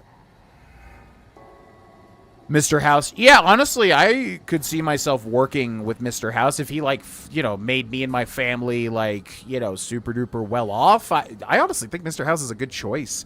He's really intelligent. He does not... I like that he always, like, undercuts the ego. He's like, will you stop with your ego? We're just trying to get this done. I like that. I like that, you know, I guess he's a dictator, but at the end of the day is like... He's intelligent enough to actually help people and not be consumed by ego. So... I can see myself aligning with Mr. House, definitely. The Fallout 1 playthrough, Decker was voiced by Keith David. To be fair, to you, they sound similar when you don't see their faces, but Keith David has more...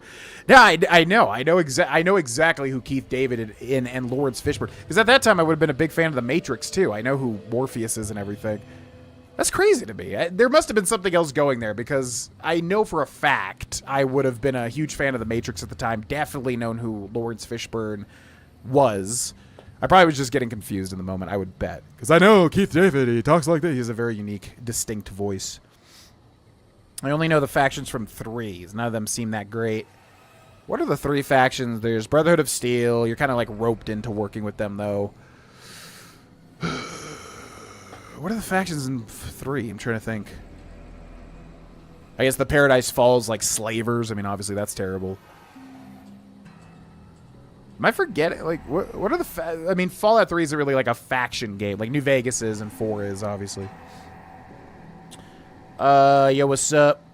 Dusty, just want to say I've been watching your videos for years. You've been a comfort to watch and play along with. Really appreciate the time you take in your videos. Start with Oblivion 100%. Yeah, absolutely.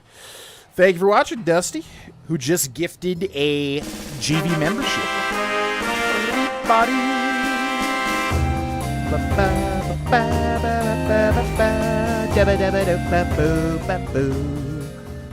Yo, Dusty, thank you for the kind words and the gifted membership to Mr. Fista. Enjoy the early videos, Mr. Fista. Thank you, thank you, thank you. And thanks for watching. Yeah, we're entering... I think the Red Dead 2 playthrough, I'm hoping near the end of it, you know, it becomes like a thing that people start to funnel into over time, because I think the Red Dead 2 playthrough has been really good, too. A bit of a return to form, you know. But obviously not everyone's thing. It's very different from Elder Scrolls and Fallout. House is a dictator, but he's not sadistic and values loyalty. Yeah, he's not sadistic. Yeah, I like that he always undercuts the ego part of it. He's like, can you just shut up, you idiot, and let's work together? Which I like a lot, because it probably would get so annoying working with morons in the wasteland at the expense of others who were unlucky. Yeah, I mean, it's just tough. It's the wasteland, you know. You got to go with your best option. No mercy for New Vegas Brotherhood of Steel. Loving the RDR playthrough. It's gonna get good, man. I'm telling you, especially for people that have not, like, you know, played the game or don't know where the story's gonna go. It's just prepare yourselves. Your first early upload vid you did today. That mission took me forever to get the gold to get the certain something before reaching the market. Oh yeah. Oh my God, you just appeared. Jesus. Nosferatu. Cindy is here with a chinchilla. The final chinchilla. The last remaining chinchilla. Little Lawrence, who's missing, 2 limbs? But he's a very fluffy little fella, but as with all of them, they hate being touched, which is so annoying because they're so cute and fluffy. He's quite rotund. The forbidden fluff. He is. The forbidden fluff. But he's so cute. Yeah, I know exactly what you're talking about, RPiazza. I was wondering, like, with that type of mission, like, when can you do the thing? Or do you have to get strung along to the end to do it? But yeah, it sounds like you can before it hits the market. Interesting. What's the least of all evils? I would say New Vegas, or I would say the NCR personally. But it's like the thing that everyone's like, no, actually, if you look up the and they give you 15,000 paragraphs of why the NCR is pure evil, and it's like, okay, compared to, again, you know what happens in Nipton, where the Legion crucifies people and has them all participate in this horrible lottery. You know, come on. But yeah, I would say the NCR personally. Yo, what's up, Chickwood? Well, yeah, thanks for what. I mean, yeah, we're gonna be in it for the log haul. You know, which actually I think we're progressing faster than I would have thought in Red Dead, but that's probably due to the hour-long episodes as opposed to what I did in the past. RDR playthrough is awesome. I'm actually playing RDR 2 right now. I have the flu, so I cannot be around my wife, baby. Oh, that's some good RDR 2 delving down the rabbit hole time. Also, hi everybody. It's Cindy. It's Cindy. It's Cindy. I'm ready for the RDR 2 story to get emotional. You piqued my curiosity when you said the ending made you tear up. Oh, yeah. Okay. Wow. Wow. Goodbye. Yeah, I obviously don't want to give anything away because the big thing about Red Dead Redemption 2 is obviously sticking with the gang and the characters and the story. But man, oh man, that ending. I know for a fact it's going to really get me this time, even though I know it's coming. But it heavily depends on, apparently, honor, but I've never played low honor, you know, because it's just like, what's the... You literally just have a worse playthrough if you play low honor. It's interesting for the gimmick factor, but as far as I know, I mean, it could be drastically different, but yeah, no, the ending is going to be brutal. Even though other variables contributed to the world's destruction, the U.S. played a major role in it as well, so maybe leadership under a genius and competent autocrat isn't so bad in post-apocalypse. That's what I'm saying. Like, obviously now in this day and age, in real life, everybody hears dictator, and that's just obviously, you know, horrible. It's a horrible word, and nobody wants that. But in a post-apocalypse, where your options are, you know, a lot more dirty, I would say Mr. House is a pretty good option. The NCR as well. Caesar's Legion, I mean, yeah, if all the women population, you know, obviously don't want rights, and if everybody's cool with being a slave and all that sort of stuff, it sounds like a utopia to me. Yeah, to me, I don't know. Mr. House could work. But that's specifically for New Vegas, though. I guess he has plans for the entire Wasteland, I forget, but specifically New Vegas. Whereas in the NCR, I could see growing into a big force that, yeah, it's militaristic and they do all the bad things, but I just feel like it's the only hope, really. You know. All right. So we're talking to Ulysses, the big man of the DLC. Here we go. Brothers, so you're Legion 2? Oh. Okay, good. So the game thinks we're Legion, which is what I wanted. I'm no traitor, and when I walk, I don't hide my presence. You mentioned casting off my disguise. What do you mean? Maybe you better tell me who you are and what you want. What is this place? Enough talking. You went to a lot of trouble to lure me here, so let's get on with this. I don't care what you have to say. I only want to know where you are. Yeah? I don't care what you have to say. I only want to know where you are. America sleeps ahead of you. Its nightmares filled with quakes, storms. You'll need to find your own path. That means waking America's spears up from their slumber. There's ways. Warheads set off collapse. Warheads could open the gates again. You're resourceful. That machine, robot with you, can help you find the warheads you need to destroy. And their trigger, the detonator. The way ahead is below. The tools are there. The rest, up to you. So does he how do we get I forget, because you start the game, you get all the different DLCs popping in, right? Like, what do you just come here and you don't know what's happening? How does he lure you? Is it a broadcast and we just don't have access to the broadcast anymore? I don't know how much context we have when we start this DLC. If we share a history, then before going forward, I want to know the past. Our character would not care about that. Fine, I'll find this trigger, then I'll come find you. I'm not planning to go into the divide after you. Think I'm coming after you, think again. Yeah, I mean, we'd see it as a challenge, right? Fine, I'll find this trigger, then I'll come find you. The divide will send its worst against you. It may break you. We'll see if you're stronger. Road gets rougher from here. Courier left marks for you. Colors will tell the way if you're smart. They'll lead you to your home one more time. Lead to the ending of it. Maybe remind you why you wander. Key. Quest to mark complete quest. 11th. Man, I was going to say it's been a while since we got a level up, but no, I think we leveled up near the end of the last stream. Quest completed, the silo. And we are able to continue. We've got some man named I don't even know if we know his name, but Ulysses taunting us, wanting us to navigate the divide and reach him. And he's saying there's warheads that we can blow up to show us the way. Like that warhead right there. And they're actually really fun because they're basically a collectible. You just got to find and detonate them, which I love as a mechanic. That's such a cool idea.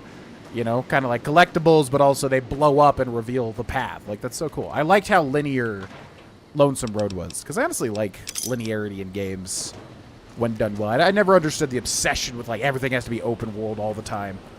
It's like being led along a designed path. That's kind of fun, you know? Like Bioshock. Love the Bioshock games. Very, very much like that a lot of the time. Even though other variables... Yes. Enjoy your dinner, Low Country Grace. It kind of sucks that they made Caesar such an interesting character with a great backstory. I really don't want to give him any credit, but his lore is so good, I can't help but be impressed. Great villain. Yeah.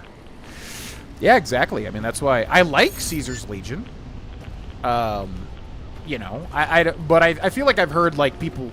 I don't know. I think it's, what do you call it? Devil's advocates, contrarians a lot of the time with, like, games like Fallout and stuff where they try to take something that's clearly evil, at least to me, and, like, try to be like, oh, they're really good or whatever. Like with Caesar's Legion. Like, I feel like they're set up to be bad guys, but to make a compelling story, you have to make the bad guys interesting and, like, you know, have good motivations and everything. So, yeah, Caesar's a great character, great villain.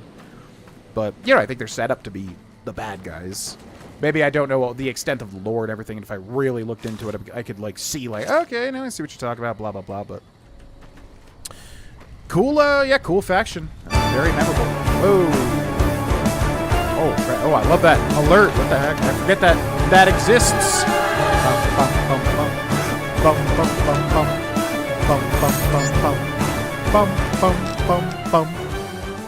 That's such a killer song. That's the Nightmare King Grim OST from Hollow Knight, the one of the DLCs where you fight this Crimson Nightmare guy, and there's a harder version of him that song's from. That's so good. Yo, Dusty coming in with a Tier 2 membership, which I could have swore that I deleted. I don't even know why that still exists, because I wanted to have, like, one tier for everything, but thank you so much for the Tier 2. I'll have to check, like, I think we got, like, 3 people in the Tier 2, so I'll have to think of something. I swear I deleted that tier, but I want people to get a thing for, you know, going the extra mile. So I'll have to look at the tier on YouTube and see what's going on with it. But thank you very much for the Tier 2 membership. Enjoy the early videos. There's a whole lot. I know I always say that, but I just finished the, the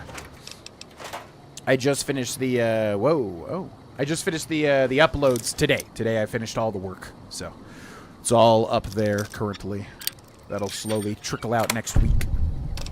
Bum, bum, bum, bum. Drain. Okay, pre-war money. Baseball bat's not unique. Definitely not. There's another Ralphie poster there. Yeah, I think we'll try to explore, like, every nook and cranny of this entire DLC, because there's tons of, like, fun things to find, and also, like, kind of little collectibles. The Ralphie posters, the upgrade circuit boards, the commissaries, the nuclear warheads. There's, like, a lot of collectible type things in this game. In this DLC. Brum, bum, bum, bum.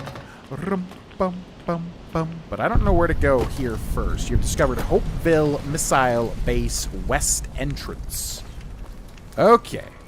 And yes, we are already in combat. So we need to set all of our weapons into correct slots, because we have not done that. Bum, bum, bum, bum. Caesar's dying. He's still not an edgelord like Ulysses. Yeah, I like Caesar way, like, you know, as a villain. I like him way more than Ulysses. I don't know. I really want to connect to why people like Ulysses and obviously what they were trying to do with him. I really want to connect to that. Like, I really do. But Caesar appeals to me as a villain, like, way more. Like, Caesar I get, you know, he's just like a dude that tries to make things happen at all costs, you know, no matter what. Frag grenades, frag mines, Gobi. Oh, yeah, this. Yeah, this has to be our main. Yeah, this will be great. Then All-American we'll put at number 4. Hollow Rifle we'll put at number 3. Maria we'll put at number 6. And then we need one more. Yeah, Thump Thump. Perfect. Number 8. In you go. Okay, then we'll use the Gobi Campaign Scout Rifle, which gets bonus critical damage and chance. So we have 371. 308 rounds. So that ain't bad. That ain't bad. What the hell am I looking at there? What is that? It looked like a wizard. This should be hitting him. Maybe. Maybe it's not. Maybe it's getting blocked by like an invisible wall. Ba-ba-da-ba-ba-da-ba-ba-da-ba-ba-da. What's up, Desu? Welcome in. Ulysses' voice actor is great. Yes. Yeah, I will give him that. Ulysses' voice actor and performance is fantastic. He's got a very good voice. Very memorable voice. The type of voice that I always get really, like, not jealous, but, you know, envious of, like, damn, that would be so cool to have. What is going on back here? Some Markman Scout. Goodbye. Oh, yeah, yeah, so these guys are made up from everybody, right? Like NCR, Caesar's Legion, which is pretty cool. Hodgepodge of factions. What's up, Desu? Welcome in. What's your favorite game of all time? Asked Sebastian De La Torre. Favorite game of all time currently is Banjo-Tooie. But honestly, you know, with a question like that, I always try to remain objective. I'm like, okay, really, what would it be right now, you know? Because Tooie is there for, obviously, nostalgic childhood memory reasons, of course. But yeah, for simplicity's sake, yeah, I would say Banjo-Tooie, the sequel to Banjo-Kazooie, which I played first as a kid. Or at least I owned it first. My dad gave it to me for Christmas. And I have many, many, many fond memories with Banjo-Tooie. But it was Chrono Trigger for a very long time. But I would have to do another Chrono Trigger playthrough to see where they stacked up, basically. But yeah, I would say Banjo-Tooie. Ba-doo-doo. Thank you for the follows, by the way. I think those are on Twitch. What's up, Twitch peeps? Level 22 feels so early. Well, it said level 25, so I mean we're only 3 levels below. So I think it's doable. We have a pretty good arsenal, you know. Okay, I think we're going for explosives, but maybe we want to switch it up for this DLC. We should have done melee weapons. Why did I not do that?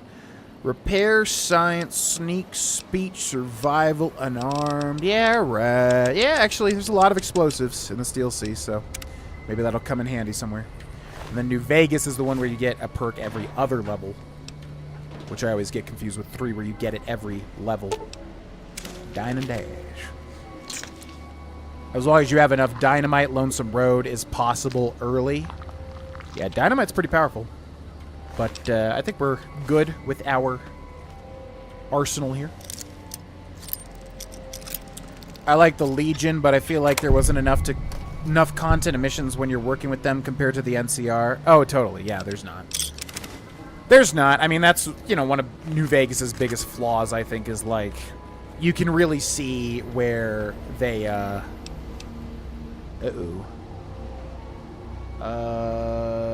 Okay, hopefully we're good. YouTube just told me, like, the bit rate or something is going bad or some crap. Alright, I'm gonna refresh YouTube. YouTube is not receiving enough data to maintain. Okay, are we good? I mean, I'm not seeing redlining on Twitch.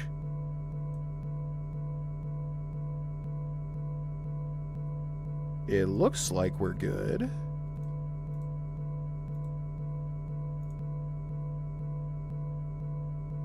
Can you all hear and see me still?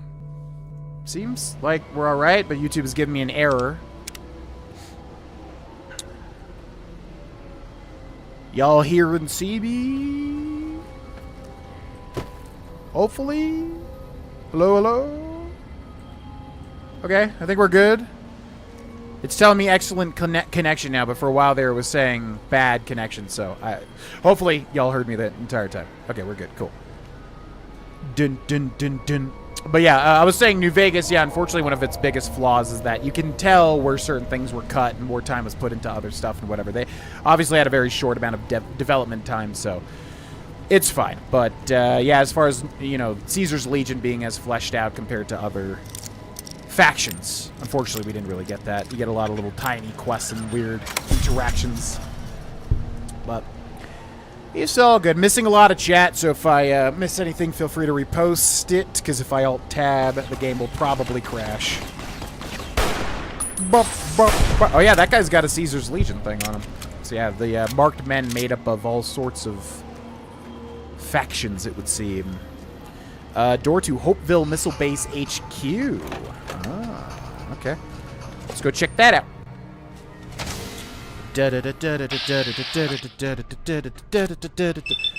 Goodbye, sir. Thank you for playing. Oblivion was kind of my first introduction. Morrowind was really my first introduction, but like I never realized Oblivion was even related to Morrowind because there's, you know, they look so different for like the longest time. So in a way, Morrowind and Oblivion was kind of like my first introductions, but by then I was like so hyped for Skyrim, you know. By the time I was done with Oblivion, fully knew what the Elder Scrolls was. Morrowind was my intro, been hooked ever since. Yeah, Morrowind was the first one I ever played for like Christmas. Had no idea what it was, just looked like a cool game.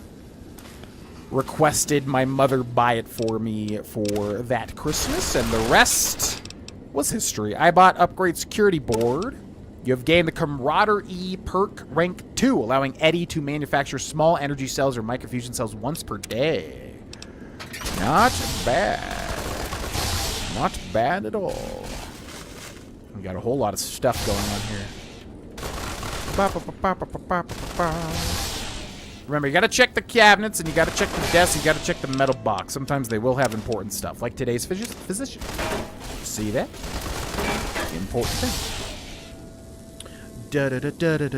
Went wonky for a second. Oblivion is absolutely worth it for the graphics. The only thing for me is, like, for me, I played it so much, it's kind of a little bland. Okay.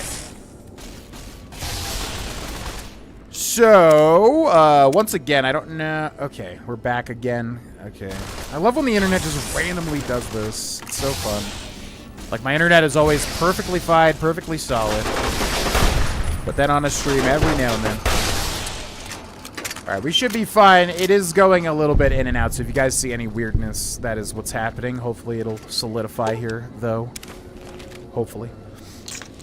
What I was saying was Oblivion is absolutely worth it for the graphics, especially if you've never played it before. There's really good content. But for me, who's played it many times, it's a little bit harder getting back into it because it is a little bland at points. Same thing with Fallout 3. I feel like Fallout 3 and Oblivion specifically are a little harder for me to like really get engrossed in. But if you've never played it, I mean, yeah, you've got a lot of really fantastic stuff that's very fun to experience for the first time. IMO at least. I like the thumbnail you chose for the stream. Yeah, most of the thumbnails, if I don't make them myself, are usually taken from the wikis. I think that was Caesar's Legion on the wikis. image, which is weird because it definitely seems modded, obviously, right? Commissary terminal. Have Eddie unlock the terminal for you.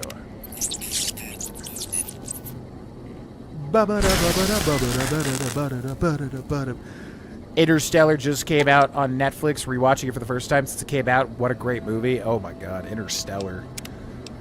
What a film indeed. Yep.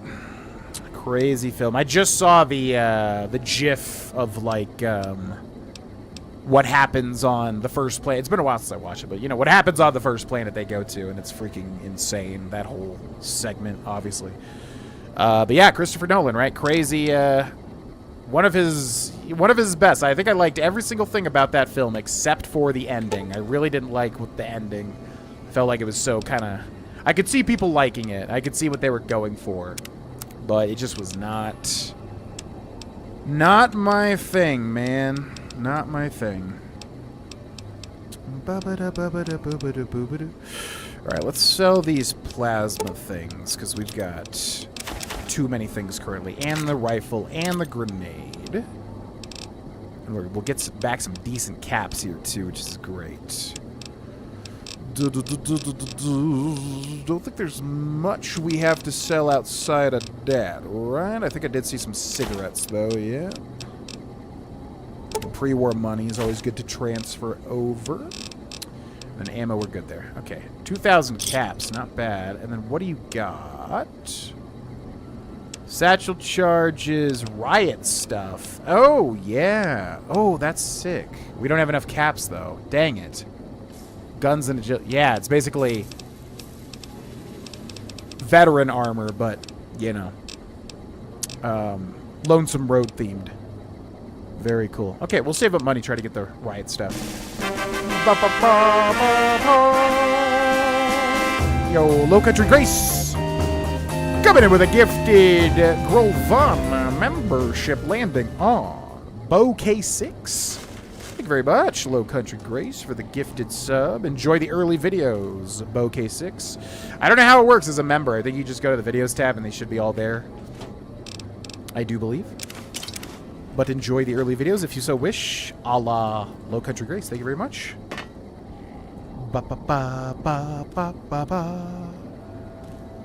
No, Oblivion was truly like, yeah, a massive advance. I mean, yeah, for the time, Oblivion was phenomenal. I think going back to it, it's just a little bit hard for me to get into. I feel like Skyrim just kind of jumps the quality in certain ways, not in every way.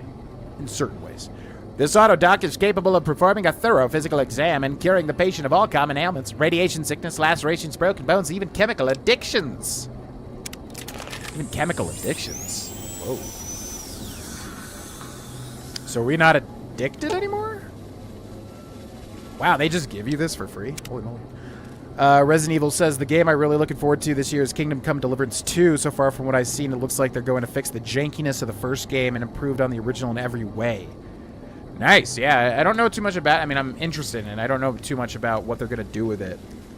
But, yeah, no, Kingdom Come Deliverance was fantastic. The only thing was, yeah, it was a little bit janky, you know. It was a very, duct taped together game a little bit in the way that New Vegas is, kind of. You know, they're still phenomenal games, but a little bit duct taped together at points. Blade of the West. Oh, yeah, this is a whole thing. This is not unique, right? Definitely not. But you get, like, a whole-ass greatsword, basically. But we still have that chainsaw. We gotta use the chainsaw. Incendiary grenades, new too, I do believe, for this DLC. Interesting stuff so far. A couple of drogues. Med-X as well. Okay, oh, I see you. I see you. Oh, hell yeah. Yo! Oh! Holy moly! Bum, bum, bum, bum. Bum, bum, bum. 2 tier 2 memberships in one stream.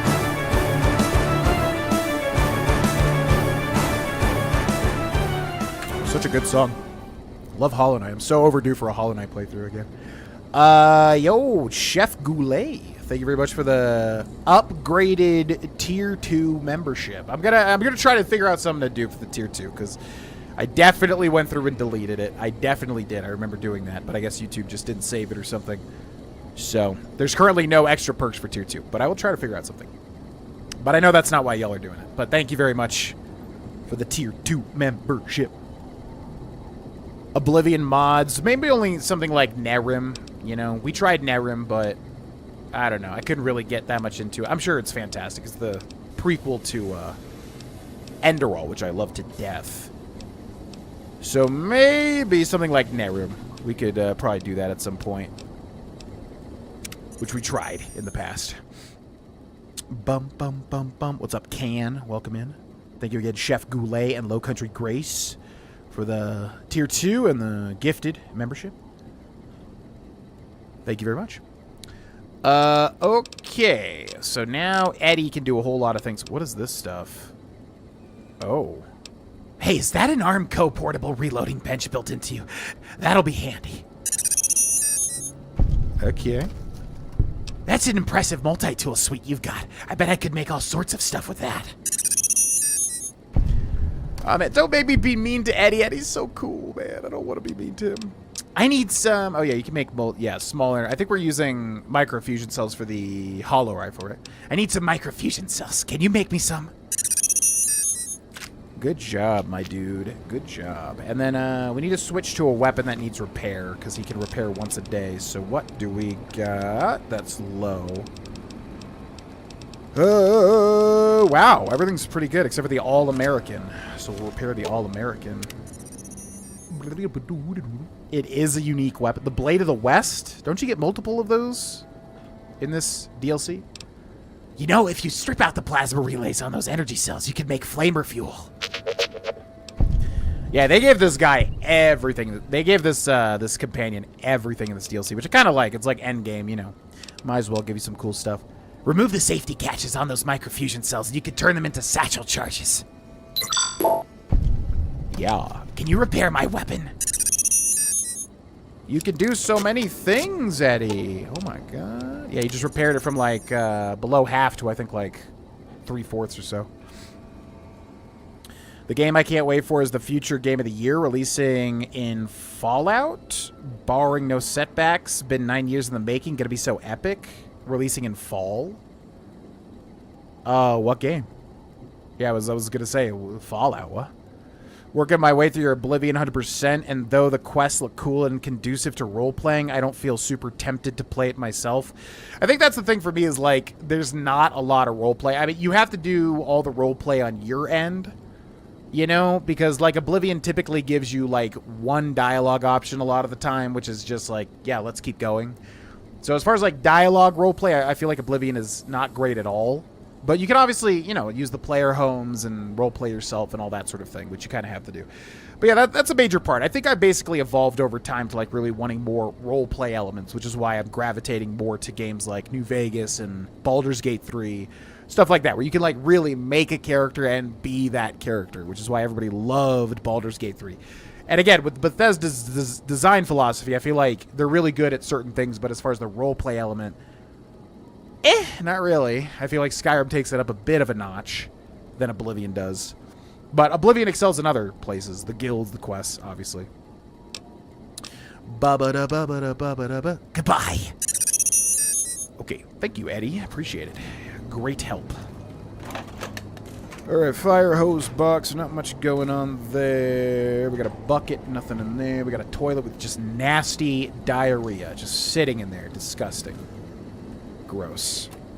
And I guess we've been here already. Alright, I think that's this zone done. So apparently there's some place that has the Ulysses voice log or something, right? So we gotta keep an eye out for that. And we did not do this room either. Okay. So check the filing cabinet. It's always a good idea. Sunset Sarsaparilla.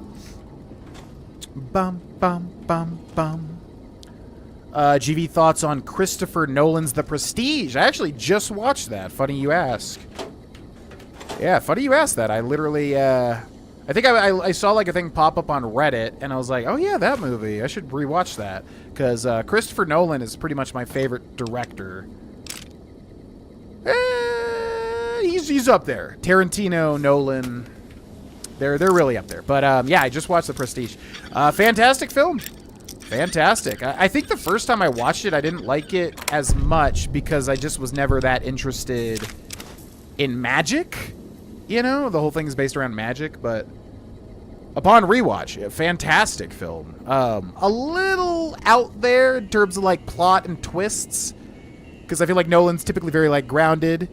A little out there, but it works, because it's just so, like, it's, like, gripping, you know? Cindy, I think, was watching it with me. She didn't even care when I put it on, and then she got, like, invested in it over time, which is not, she's not a big film person, so, like, that's to show you, like, how gripping it was, you know, how intricate the plot was. Hopeville base armory access codes. Hell yeah. Cool. And a 44 revolver, which ain't bad. But yeah, overall, The Prestige, yeah, fantastic film. I think it's a little obvious it's one of his earlier films. I feel like over time you see him kind of get better in certain ways, but I mean, for what it is, like, it's one of his best stories, you know, which I'm assuming was adapted. I think it was adapted, right, or something. It wasn't a pre-existing story, but great film. If you don't know what The Prestige is, yeah, it's basically like two rival magicians in what, the 1900s, something like that, who basically, like, yeah, go back and forth constantly to, like, it's like, what would you do to achieve the height of your career, basically? Like, what would you give up? But there's a lot of sacrifice and crazy stuff. It's a great film. Really good one. Alright, so what else we got in this base here? There's a lot of goodies to find, if I do remember correctly. I did see the live-action Superman trailer, yes. And I'm not a big comics guy, and I'm not a big DC guy. But that being said, it looks interesting. I mean, it's James Gunn, which I think is what DC needs, because I feel like DC really just needs, like, someone, like, really creative. And I feel like James Gunn can be annoying with his directorial styles and everything, but overall, I feel like he injects a lot of creativity in his stuff. So, yeah, I might give it a shot. I've never been interested in Superman before, but now that Gunn is a part of the project, a lot of weird stuff in the trailer, and I'm excited for that, because I feel like Superman's just, as many people say, he's just like, he's Superman. I don't know. It's not that interesting to me. But, yeah, the trailer looks interesting. I will give it that. Armory Access Terminal. The development of Grand Theft Auto 6 is a budget of $2 billion? For comparison, GTA 5 costs... What?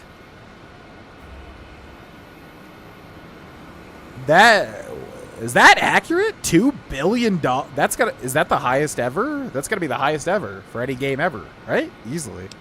Unlock Armory. Unlocking Armory access. Hell yes. Into the Armory. $2 billion. Oh my god. Which Bethesda game has the best options for role-playing in yours and chat's opinion? Bethesda specifically, so not like New Vegas. So Bethesda specifically. You know what? Probably Morrowind, surprisingly, right? I mean, Morrowind's very, like, text-based, you know. But you can really make your own character. But you're the Nerevarine, so, I mean... Is it Morrowind? I feel like it would be Morrowind. I guess Fallout 3, ultimately. I think Fallout 3 just gets a little overshadowed by New Vegas in terms of options. Yeah, I guess it would be Fallout 3, because the Fallout games are literally just about, like, role-playing. I mean, you know, choosing skills, stats, specials, etc. And being able to, like, you know, use those for progression, whatever. So, yeah, probably Fallout 3, because it's a hell of a lot better than Fallout 4 in their RPG, in the role-playing department. That's for damn sure. And, yeah, Skyrim, yeah, the Elder Scrolls, not so much, man, except for Morrowind. Morrowind lets you get there a little bit. Oh, hell yes. That is perfect. It's literally exactly what I wanted. All right, we're over encumbered, but that's fine. We'll find a way out of it. All right, we got to equip that in a second here. Yeah, I'd say Fallout 3, even though New Vegas for sure beats it out with role-play potential, you know. They're so one-dimensional. Well, yeah, it just depends. Resident Evil, obviously, like on, you know, the era of the comics, the writer, the comic book character itself. You know, there's just a lot of factors to make a character interesting. I've always been partial to Marvel just because I feel like Marvel's more, I don't know, it's more exciting. It's more like, I feel like, yeah, DC could probably make better characters like Batman and everything, but I don't know. Marvel appeals more to me and their characters personally. But I'm not a big comic guy. I can get into it though, you know. But I'm not a big comic man. Cash register, thank you. Okay, so I'm assuming that's mainly what we're supposed to get in here, is just the riot stuff, right? Locked very hard. Oh. What? Oh yeah, because we have this crappy withdrawal stuff. This withdrawal stuff is so annoying, because it takes your 100 skill and, like, reduces it by 2 points. Okay, but we should have, tumblers, right? Tumbler. Tell me I have that, please. Oh, no. You're kidding me, right? Stats, skills. Lockpick is being reduced by freaking, like, 1 or 2. So, what is happening? How do I get rid of this, stupid... Do I have a dick doll? Is that what it is? Fixer? Do that. Addictions removed. Okay. Didn't we use the auto thing, though? I thought that did it. Okay, so now... Yeah, that's so stupid. Didn't we use the auto dock and it's supposed to remove addictions? I'm confused. But whatever. Would you drink the toilet diarrhea if it meant instant death or survival? Absolutely not. Under any circumstances ever would I drink toilet diarrhea. I would die. I would prefer to die. Yeah. Currently played Oblivion and liking it so far. Doing the Dark Brotherhood and enjoying it a lot. The Dark Brotherhood is the best content, in my opinion, because you get a lot of different ways to do them. A lot of fun little secrets, little side quests even sometimes, like the Shadow Scale thing. Yeah, I love the Dark Brotherhood. The Thieves Guild as well. If you want some other good stuff, go start the Thieves Guild when you're ready. Some of the best Oblivion content. Also the Shivering Isles DLC. What it will cost in a 10-year lifespan? Oh, interesting.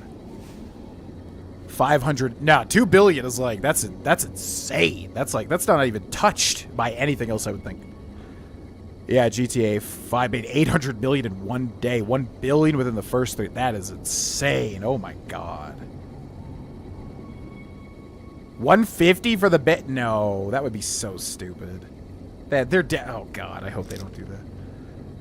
Just say no to drugs. I have. I've only ever done marijuana and mushrooms, but they're kind of like, I guess they're real mushrooms. I don't know. They're like bought over the counter. It's so funny how they do that. It's like they can't say that you're buying mushrooms like from a retail store, but you are. You know what I mean? So you're like, okay, so what is this? And they have to like jump through certain like hoops to tell you what you're buying. Yeah, not interested in drug culture like at all. But I said, hey, if it's natural and if it's you know, a good situation for it, I'll try it. So only weed and mushrooms once, and that's it. But we actually do have another pack of those mushrooms, those exact ones, so we'll do that at some point. Because last time was fun. It wasn't mind-blowing or anything, but it was fun. It was a good time.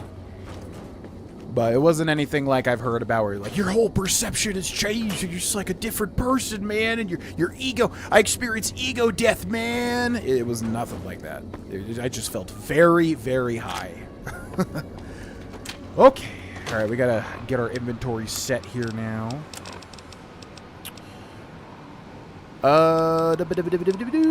Riot shotgun. That's interesting. Okay, let's drop the throwing spears. We're gonna need all the carry weight we can manage. Incendiary grenade. We gotta keep 1 at least. Frag grenades will drop 4. Frag mine, fat man, detonator. Okay, we gotta do some apparel stuff here. Repair the breathing mask. Repair the riot gear. Repair the riot gear helmet. And then this is sick as hell, so we're definitely putting that on. You were over encumbered by 18 points. Oh no. Riot gear helmet sneak sight. Ooh. General, this way is 1. Okay, we're gonna have to drop some aid, I suppose. 150 is crazy, but again, I can't believe most big games have stayed $60. Yeah, they're 70 now, and by the time you're done with taxes and everything, even if you're buying digitally, like on PS5, it's like freaking $80 all said and done for a new game. It's crazy. It's nearing $100 is like nuts. But yeah, for the most part, yeah. And from way back in the NES days, they were like $60, right?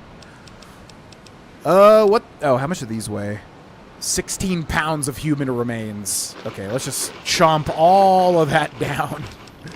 That's a lot of arms. MREs weigh 5 each. Yay, why not? Wait, what? Oh, they weigh, okay, they weigh 5 total.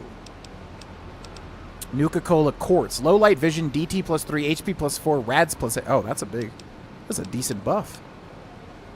1 pound each of purified water. Let's get rid of that. Rebound. Sunset Sarsaparillas. Down those real quick. Okay. We have a little bit of leeway now. Oh, I didn't know you were into comic spirit. Rebooting the major 3 DC characters into a more gritty universe. What? Wait, so major 3 D... So you're talking about Batman, Superman, and the Flash? They were already... I mean, at least Batman was gritty. Or maybe not. Maybe comics Batman is not that gritty. It probably gets super gritty. That's interesting. Yeah, who are you talking about the Flash? Who would be the 3rd major DC? Am I forgetting one? Okay. Gonna explore every little nook and cranny. AI voice mod for Morrowind? What is this? Oh, so it just like reads everything in AI? That would be very nice. That would be nice. I agree with that. Alright, so where are these things we need to find? Door to Hopeville Men's Barracks. Let's pop in here. Oh, hi! It's a marked man Ravager. I'm gonna shoot you in the face 100 times. No, you don't touch me. You don't touch me. You stay far away. Okay, you know what? You get the... Oh my god. You guys get the chainsaw. Whoa! Holy crap. Okay, let's wait an hour to get rid of all these drug effects. My god. That ate right through them. What the hell was that? Is the chainsaw overpowered? That seemed like ridiculous. Holy moly. Okay, not the fat man. No, no, no. No, no, no. What are you doing? No, no, no, no, no, no, no, no. Go back to... Oh, God. I always forget how the freaking... always forget how the, different ammo types work. Okay, I gotta pee like crazy. I will be back. We'll catch up with chat. We'll jump back into New Vegas. BRB. Oh, gotta pee. Oh, I gotta pee. Oh, I gotta pee.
Alright.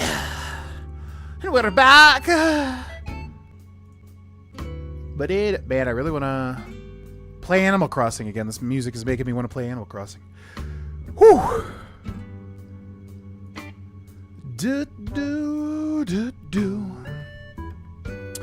What I didn't like about the Mages Guild in Oblivion is how they made Manny Marco, and the lore Manny Marco has demigod powers, but his boss fight is incredibly lame. That's what I thought. I don't know much about the Manny Marco lore, but I do know he's hugely important in either Elder Scrolls 1 or 2. And yeah, I know he's supposed to be very, very strong. And I think they talk about that in Oblivion as well. I feel like they mentioned how strong he's supposed to be. And then yeah, when you actually fight Manny Marco in Oblivion, he's any other NPC. Yeah, it's a bit of a letdown. Would you ever try ayahuasca if you had the trip paid for to South America and have done it traditionally by the shaman? Supposedly that is life-changing, gives you a total ego death.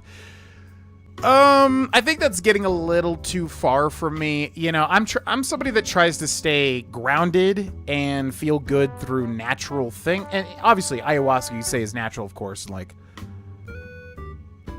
you know, could be just a positive natural substance that you're ingesting that positively affects your life. For me, though, it's like, okay, marijuana I've tried because I feel like marijuana is obviously so, you know, normalized in especially American culture.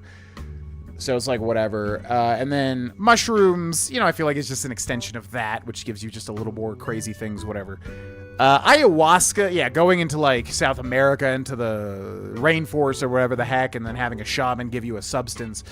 It's cool in theory, but for me, I just think it comes down to like, I think that's getting like too out in the weeds in that area, because I'm really just not a drug person, you know. You'd be like, oh, well, alcohol's a drug and coffee's a drug and all this stuff. But for me, it's like that's getting into an area that I really don't have much interest in, you know, personally. But to have a night where we're both not working and, hey, why don't we try mushrooms and see what happens? You know, that's fine. But to go and do a whole thing like that, it's not really for me, personally. But I know a lot of people do it. I know a lot of people have those crazy... Is that the Vision Quest thing, or is that... That's peyote, right? Peyote, you go on a Vision Quest in the desert or something. Most drugs suck. Mushrooms made my smile stretch farther than it ever has. Nothing life-changing. Physically addictive or... Oh, of course. I mean, yeah, I'm not going anywhere near any of that crap. No. Meth, heroin, anything like that. Never, ever in a billion years. Zero interest. But, yeah, mushrooms and weed, I mean, whatever. I view it as, especially in Colorado, it's, like, mostly harmless. That being said, I don't really have that much of a draw to it. Weed, definitely not, because weed just horrendously affects my appetite.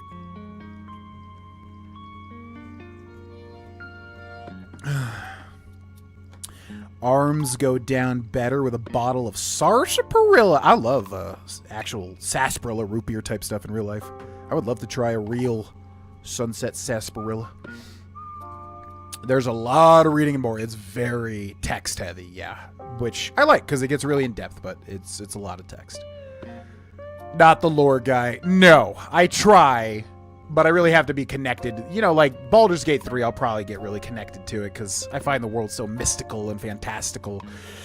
But, I don't know, I really have to be, like, very interested to delve into it. Which is kind of my problem with, like, Horizon Zero Dawn. It's just, like, I don't really... It's not that interesting to me. It's interesting, the premise and the setting, but where they go into it with, like, 50,000 lines of dialogue about, you know, whatever, I can't really connect with it. Daggerfall played through the final dungeon. Others are crazy, and those aren't even the randomly generated ones. See, I would like that. The randomly generated element of Daggerfall with, like, 50... It's the world's biggest map. Okay, it means nothing. It's Starfield again, you know? I'm sure Daggerfall is great, but I'm saying, like, the fact that it's one of the biggest video game maps ever. Okay, but it means nothing because it's just randomly generated. Who cares? You know? But if, yeah, the actual non-random dungeons I would like to see the end of. One-time thing. Yeah. It's just not something I'm personally that interested in. I understand why people are interested in that, in the ritual of it. But for me, it's just not something that really calls to me. Oh yeah, there's always like a catchphrase for each playthrough for some reason, which I never even intended to be a thing, but it always happens. I never understand people who love outdoors so much, love in the country so much to see the point in living in a very rural town, little nothing to do. Well, it just comes down to personal interest. For me, I'm not a big like outdoors guy or anything, but when I've adventured a bit in Colorado with friends and stuff, and it's a lot of fun. It's an experience. Just matters how important that is to you. And then if you love it to death, moving out to the rural countryside or whatever, could be a priority. But I've always been a city boy. I've always wanted to live in cities. I've never really been much of a rural attracted person. But Cindy is. Cindy would like to have like a isolated house in the middle of nowhere in a beautiful area, which I understand. I get the want for that. But for me, I've always lived in, pretty populated cities. That's what I know, But living in Colorado, yeah, I've done a lot of, cool outdoorsy type stuff. And I get wanting to be more in touch with that and having that be a major priority for a lot of people.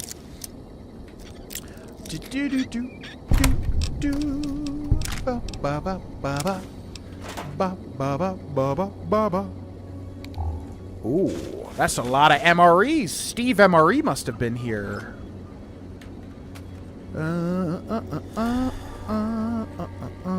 Mentat cigarette box. Oh, yeah, do it. Do your thing.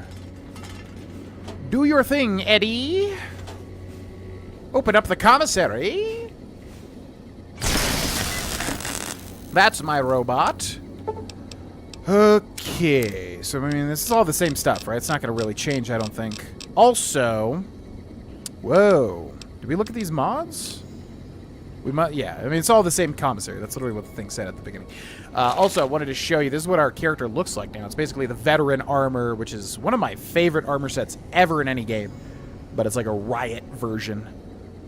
Looks cool as hell. Yeah, I'll take that. Shish kebab, 20 gauge rounds. More marked men here. Yeah, it's cool how they all have different types of currency, because they're all from different factions kind of melded together. A locker with a hard lock. Get it.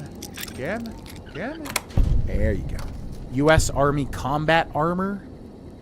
Don't think that's going to be necessary, and we cannot hold it. Okay. Foot locker with 5mm rounds. Sunset sarsaparillas, but probably eaten through. And then looks like that's about it. A little bit of a teddy bear. What the heck happened with this gore pile? There ain't no super mutants here. What the hell? And also, did we loot this? I don't think we did. Nope. Okay. Out we go. Let's go back out through the way that we came, so we know where we're situated. Yeah, I wonder where that Ulysses audio log is, because we haven't found it so far.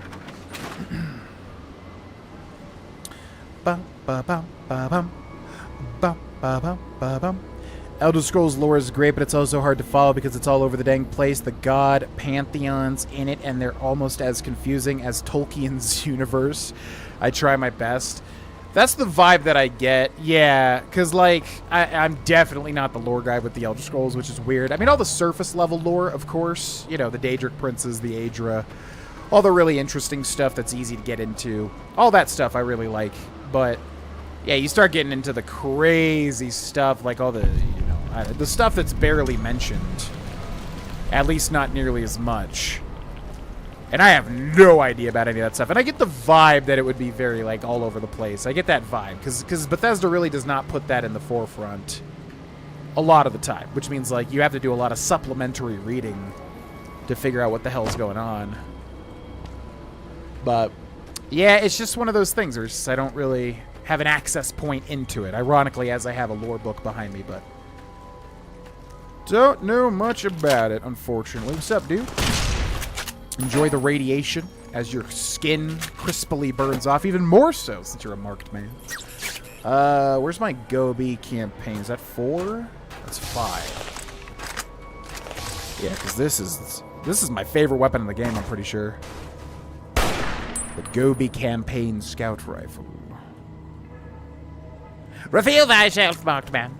Reveal thyself now. Okay, military shipping crate with a whole lot of rockets, but we have not found the rocket's red glare yet. Or MRE. Ouch. Okay, hold the phone. Stop throwing explosives over here. You don't know what you're going to set off. Let's also take a look at the local map. I want to make sure I'm doing everything here. Men's barracks did that. Women's barracks. Oh. Missile site. How do we miss the women's barracks? Hopeville Armory. Hopeville Missile Base HQ. How the heck do we miss that? Okay, directly to our left. This way.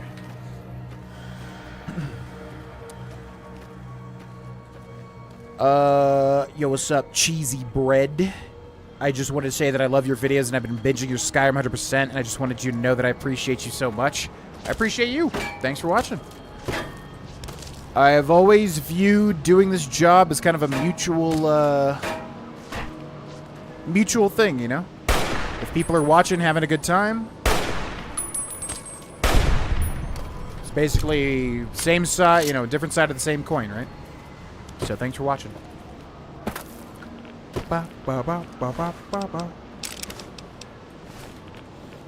Okay, let's eat some MREs real quick. Items, aid. Let's do the purified waters. Where the heck is this women's barracks at? How did I miss this? Yo, have a good night, Chef Goulet. Yeah, no problem. Hey, it's seriously, it's my pleasure. I mean, I you know, now that things are gelling again, I'm having a lot of fun. And for a while there, as I've said many, many times, like, we really needed to pick ourselves up by the bootstraps and get to work again. But everything seems to be gelling now, so it's absolutely my pleasure. Consistency, as always. It's the main thing to focus on, but yeah, no, these streams have been pretty effortless as of late. Holy moly. Jeez Louise. Oh, it's a sick alert, too. Try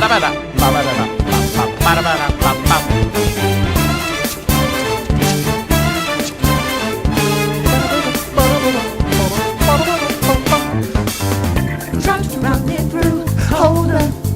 Think again. Don't you know what just happened? Here's a bit in hopes of keeping this channel and its content going. Don't know what my work days over the past few years would look like without your playthroughs. Yo, I appreciate it. Thanks so much. Roger Hunt 5 for the $50. Yeah. I mean, things are looking very good. I don't want to, like, freak anybody out. I mean, obviously, at the end of the day, like, I'm just a dude playing games and talking. I think I've spent a lot of time practicing that as like, you know, benign as that may seem as a skill. But yeah, at the end of the day, you know, I'm just a guy trying to share my love for video games with the world. So it's not going to be the end of the world, you know, if everything does not work anymore. And that's okay. But I don't want to freak anybody out at the same time. I want to be, you know, clear and transparent with people. And things are looking pretty good. Things are looking way better than before I made those videos. Because by the time that I made those videos, I was like, okay, well, that's probably all she wrote. And it is what it is. You know, there's, as I said many times, there's no real use in, like, fighting it or crying about it or whatever. It is what it is. But after making those videos, you know, there was a real concerted effort to keep things happening. So things are looking good. I mean, yeah, we're on the second day of January and the ad rates and all that stuff has not plummeted yet. I mean, it'd be wonderful, because I really don't like getting lost in the analytics, so I don't know exactly how everything meshes together and blah, blah, blah. I feel like you're really just lost in the weeds once you just start getting so obsessed. You know, it's just like, well, this short did this much less than this. This short did this much less than this. Like, once you start just getting so, like, obsessed about that stuff, it's like, what are we even doing here? You know, it's like, we lost the plot. We're here to have a good time. Why the hell am I just getting so obsessed with that crap? So anyways, all that to say is that, things are still looking good. I don't know when that stuff's going to happen as far as the ad rates with January goes. But, oh my god. But yeah, things are looking solid. I mean, obviously with the help on the Patreon and everything else, like, we'll see. But I want to make sure that we hit the consistency level, because obviously people have done a lot for me in this channel to stay afloat. So I don't want to just, like, have that happen and then just whatever, do nothing with it. Like, I really wanting to, you know, keep things consistent and good for everybody. Myself involved. Myself included. So, anyways, all that to say, we're in a good spot. I want to be realistic. Blah, blah, blah. All the things I've said many times recently. But it's looking good. I just don't want to get my hopes up. I've got my hopes up so many times just to get burned. And it feels terrible. And you want to learn from your mistakes. So, but things are looking good at the moment. So we'll roll with that. We'll keep the good spirits up. And we'll keep the good, you know, everything going. I mean, it's a hell of a lot easier now that I'm 80 pounds lighter and night and day energy-wise. It's a hell of a lot easier. Because trying to do this like a year ago would be basically impossible, I think. So I think we have a real shot. Thank you very much, Roger, for that very generous donation. And thank you, everybody, for all the generosity lately. I really do appreciate it. It's, the streams have been effortless, man. I mean, yeah, I'm just going to do my best to keep rolling with the energy, because ultimately that's all it is. Feeling good. Putting good back into the world. That's what it is. That's all it is. Simple. But I have a tendency to overcomplicate it in the past. But simple. What's up, Boomeroo? Welcome in. Hello, hello. Hello, hello, hello. Where the heck is this women's barracks, by the way? It's like this thing right here. Whew. Yeah, Mirak. I mean, that's the thing with, like, a lot of, I guess, just RPGs in general. Whoa. Yo, Boomeroo. Thank you for the 1,500 bits. I was like, where the heck did that happen? Babo.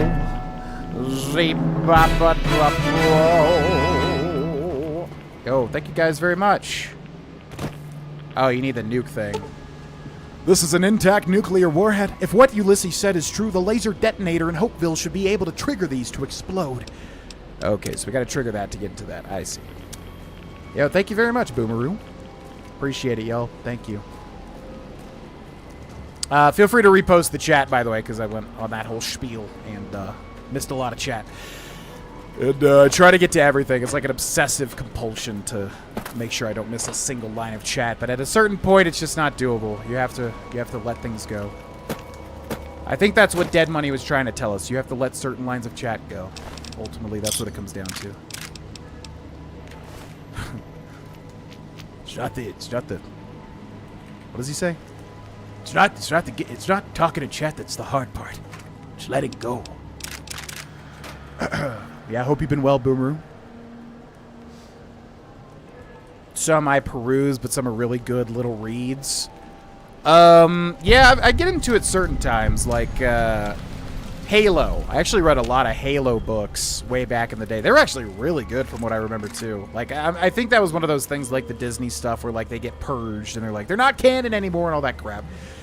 Which is annoying, because it's like, I want to experience it and connect with it, and I want it to be real, damn it! But yeah, the Halo books. There was one in, like, Captain Key's perspective, and that was really good. I remember really liking that book. There was, like, one with Halo Reach, before I think Halo Reach came out. Jesus! Yes, you've got the magic weapon, don't you? Yeah, I think there was one on Reach before Halo Reach came out, in, like, Master Chief's perspective when he was, like, a teenager or whatever, going through the Spartan program. Yeah. Yeah, I remember that, Boomeroo. Adopted a kitten about 3 weeks ago. What type of kitten is it? I'm curious. We adopted a cat as well, who still is here, even though we're trying to rehome her, but... she's so sweet. Goodbye. Gotta go get that weapon from her. Yeah, this place is really annoying to explore, because there's just detritus everywhere. Detritus everywhere. Right where you just were, the toolbox by Ulysses' logo. Dang it. Okay. Wish I saw that when I was back over there. We'll go double back. It's fine. It's fine.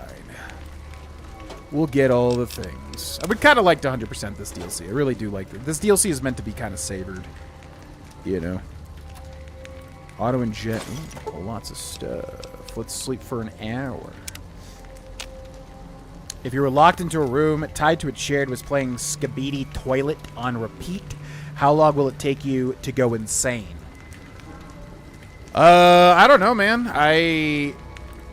You know what? I'd be curious to look into, like, human resiliency, psychology-wise. Like, yeah, what would be the average time someone would have to go insane in that scenario? Obviously, if you're predisposed to hating Skibidi Toilet or anything like that, it's different, but...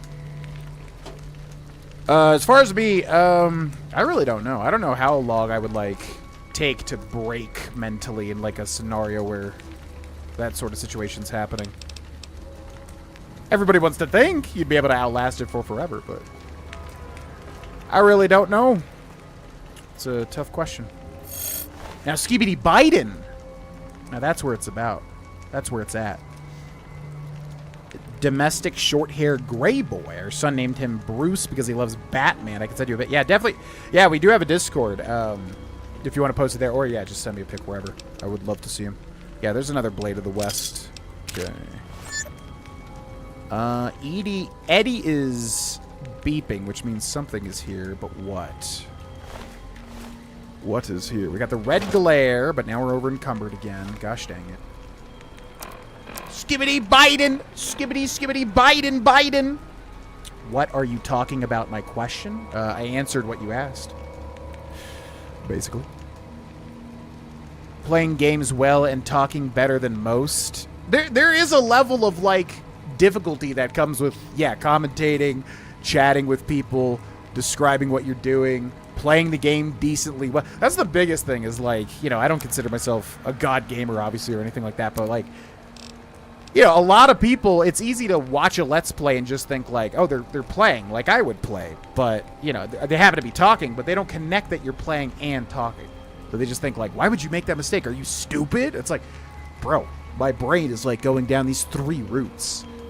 It's not literally just playing a game silently and, like, you know, having your concentration on that. It's not difficult, but I'm just saying it's not the same thing. You know? Okay, we're over by 8 pounds. What the heck can I drop here? What do I have that weighs anything? Skibidi Biden, skibidi, skibidi Biden, Biden. I have no idea what we have that we could drop. Tiny, tiny babies, all you need to know about pediatric medicine. Maybe aid? Do I have, like, anything here? How much do these weigh? Magazines don't weigh anything. Stealth boys. You probably don't need those. Yeah, nothing really weighs anything is the problem. Wait, what was that? Something weighed something. Oh, yeah, the MREs. Yeah, okay. You gotta go, MREs. I love you, but you gotta go. I'm sorry. Assassin suit's unique. We need it. This weighs 2. Rad resistance plus 5. We don't need those. We'll drop that. Rebreather. Hockey mask, I guess we'll drop. No, we'll put on the... Oh. Okay, perfect. We'll put on the hockey mask. We'll get rid of the riot gear helmet. There we go. Okay. Cool. Now we have the red glare, which is upgraded throughout this DLC as well. It's a whole thing. And there's another red glare. We can repair that. We got so many rockets. Oh, my God. Rocket canister and the laser designator. Here it is. The big one. About to blow up an... Oh, yeah, Valheim. How's Valheim doing these days? I feel like everybody just kind of forgot about that game. But I really enjoyed it. Skibidi Toilet is the literal definition of brain rot. Don't think the Discord link works. Okay, shoot. I thought I updated it. I'll update it after the stream. If you go to any recent video on the main YouTube channel and look at the description, there will be a Discord link, and that one should work. The dress is too big, but I like it. Maybe I could get it altered. Need to let it go. Yeah. Elijah's voice. It's not getting the beautiful dress that I love wearing at night. It's letting go. You found the laser detonator Ulysses spoke of, a piece of pre-war tech that can detonate the nuclear warheads scattered around the lonesome road. You can use it to open new paths, kill your enemies from afar, or even discover secret loot caches. Just point it at a warhead, hold down the trigger, and watch the explosion. If what Ulysses said is true, you'll need this to advance, which means there must be a warhead blocking the way forward. You'll need to find the correct warhead and detonate it. Always really, really like this element of this DLC. I thought this was so cool. Really, really enjoy this. Okay, let's repair the rocket's red glare with that one. And let's slot this as well, I guess, on number 3. Riot shotgun also on number 4. We got too many guns at the moment. Oh, and then we got a fight now. Okay. 3 for the red. This thing is so weak, though. It's like you get so many rockets. Look how weak this thing is. It does, like, nothing. It's like quantity over quality. Oh, hello. It is very satisfying. Whoa, where the hell did this guy come from? Okay, you want to get chainsawed? I can oh, my God, he's about to kill me. Whoa, whoa, whoa, whoa, whoa, whoa, whoa. How did he... Whoa. He, like, stunned me at the perfect time. Okay. All right. That's a really, yeah, always the deaths, man. Every time. It's like a terrible death. I mean, I guess it's not that bad. But it's always like when we're just exploring in an outer area for like years without entering a place, so we get an autosave every time we die, I swear to God. Oh, this might be fine. We're just literally right under the, yeah, and I was going to say, yeah, YouTube is also crashing, and there it goes. Okay, because I saw New Vegas struggle very hard with running, which should not be the case for a 2011 game. My God. Skibbity Biden.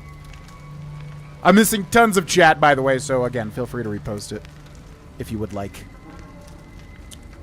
GV, if it takes you a little longer to be where you want to be because you're not lying, using people, scamming, manipulating, or selling your soul, that's really a win. Here's to you.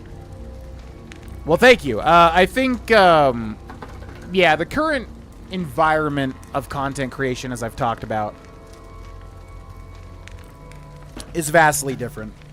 I think the big thing is, like, you know, being a creator, being a content creator, whatever, is obviously huge with the younger folk. And I think when you're young, you know, you don't think about, especially now, I feel like the young person's culture is, you know, really just getting the bag, as the children say, right?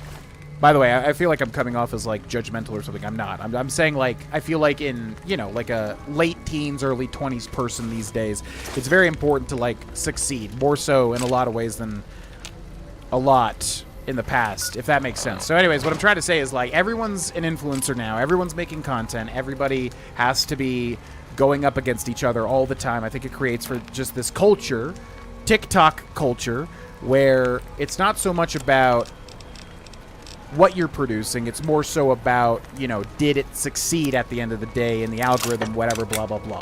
And once again, hey, that's great, whatever. I you know, I don't care. It's just the way that things have evolved. That's fine.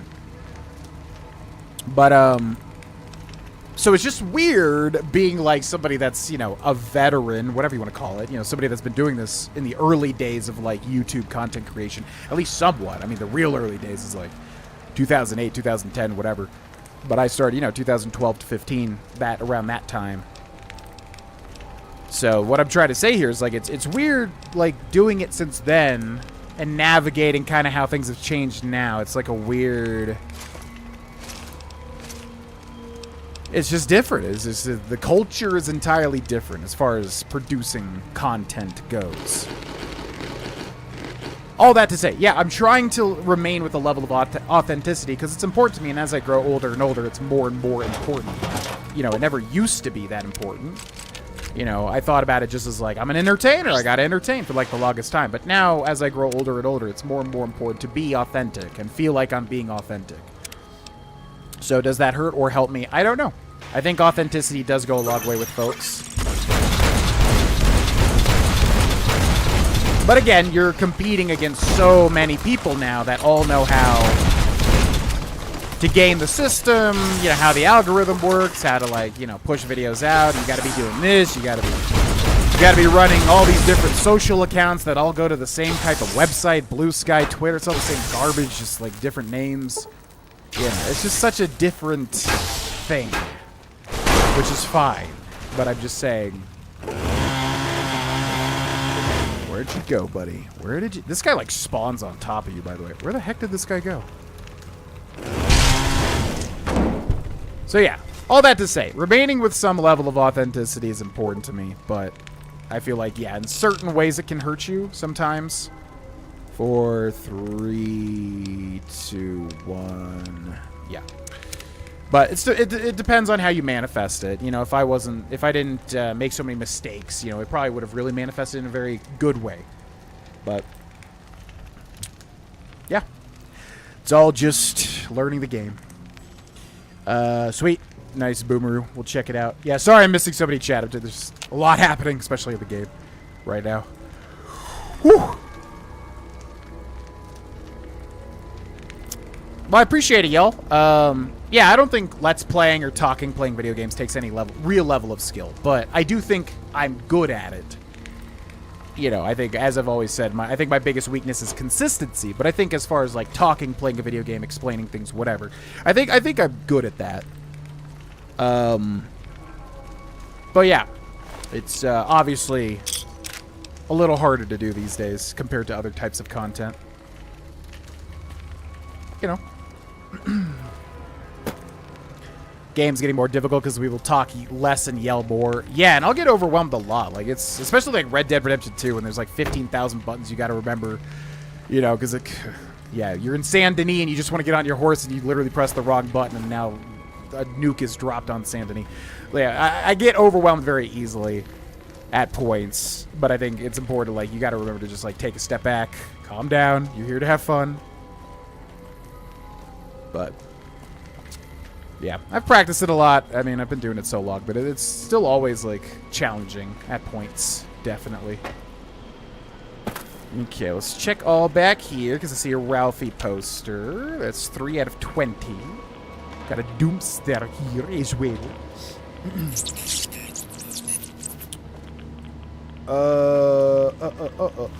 New Vegas is so clearly the best Fallout game ever. It's not even close, even though almost all lists will put 4 over it. Really? I feel like Fallout New Vegas is the popular one, though. I feel like most lists would put New Vegas over 4. I think 4 succeeds better in certain ways, but overall as a video game, I do think New Vegas is the best Fallout game. Definitely. But I've got a lot of respect for 4 these days compared to when it first came out. Because it got mega review bombed, if anybody remembers. Like, when Fallout 4 released, like, people review bombed the crap out of it on Steam. It's kind of crazy, because it's honestly a very good game. I don't think it reaches the heights of a lot of other stuff, but it's a good game. It's a good game, damn it! Alright, well, I guess we'll move on. Oh, yeah, I want to find the Ulysses thing. Where's that Ulysses thing again? It was back where we were before. There's just so much stuff here to explore. My God, look at all this. We have, like, no carry weight. We're only 2 pounds off of carry weight. Alright, let's go try to get that Ulysses holotape. Where the heck was that? I vaguely remember the area where we were.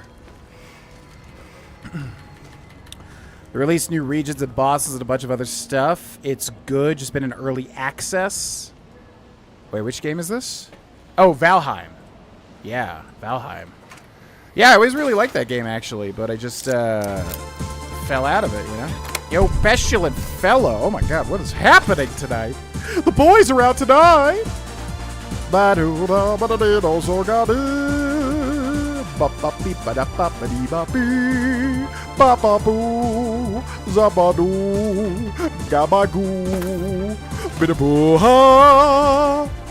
Yo, Pestilent Fellow coming in with a 5 gifted GV memberships. John Steele, Steady Rolling, DJ M, Jaden, Simon. Enjoy the memberships. Enjoy the early videos. Check the video tab if you'd like to watch them. Thank you, Pestilent. Looks like you're heading out. Adios. Sorry I'm missing so much chat, as I said. Feel free to repost. It's all good. Never a bad thing on this YouTube channel.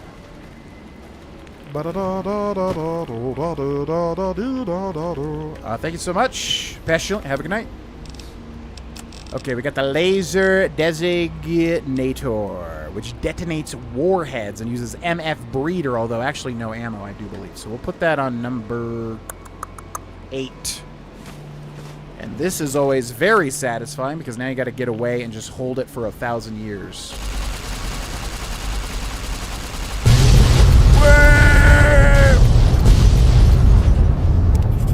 Very satisfying explosions, too, I gotta say. Making my way through the lonesome road to the collapsed overpass tunnel now. Da-da-da-da-da-da.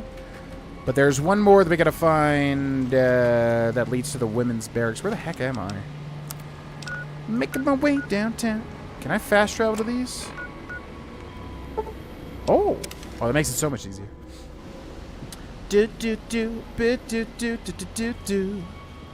What's up, Just Jane?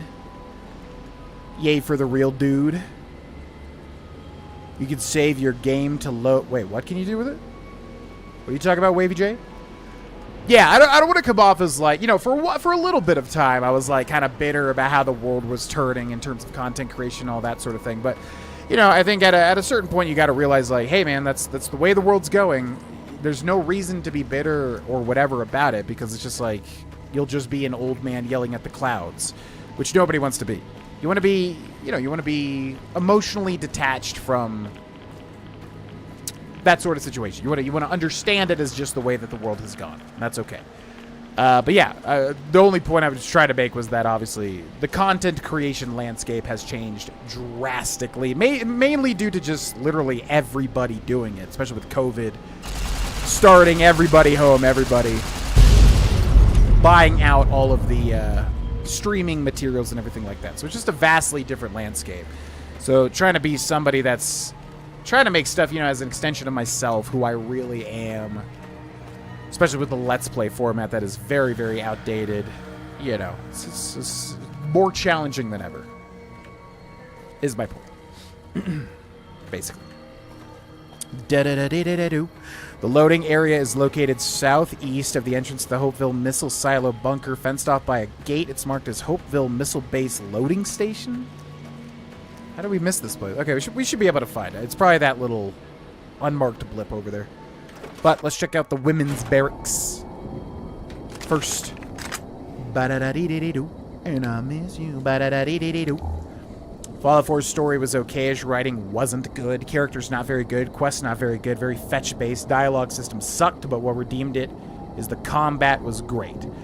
Yeah, the overall engine feel and the weapons, everything like that was a huge step up. The characters were alright. It kind of felt like Fallout 4 feels so weird. Like, a good weird in a lot of ways. I don't even know how to really describe it. It's just like there's just a feel with Fallout 4, which I have to say, like, that's a cool thing that, you know, it feels very unique. But yeah, it's a little bit, it's kind of like Skyrim, how people sometimes say Skyrim was dumbed down a bit. It's kind of like that. It took the Fallout 3, you know, kind of took the Fallout recipe and kind of made it a little more accessible for everybody. And a little bit easier. Yeah, the biggest affront to me with Fallout 4, what the heck?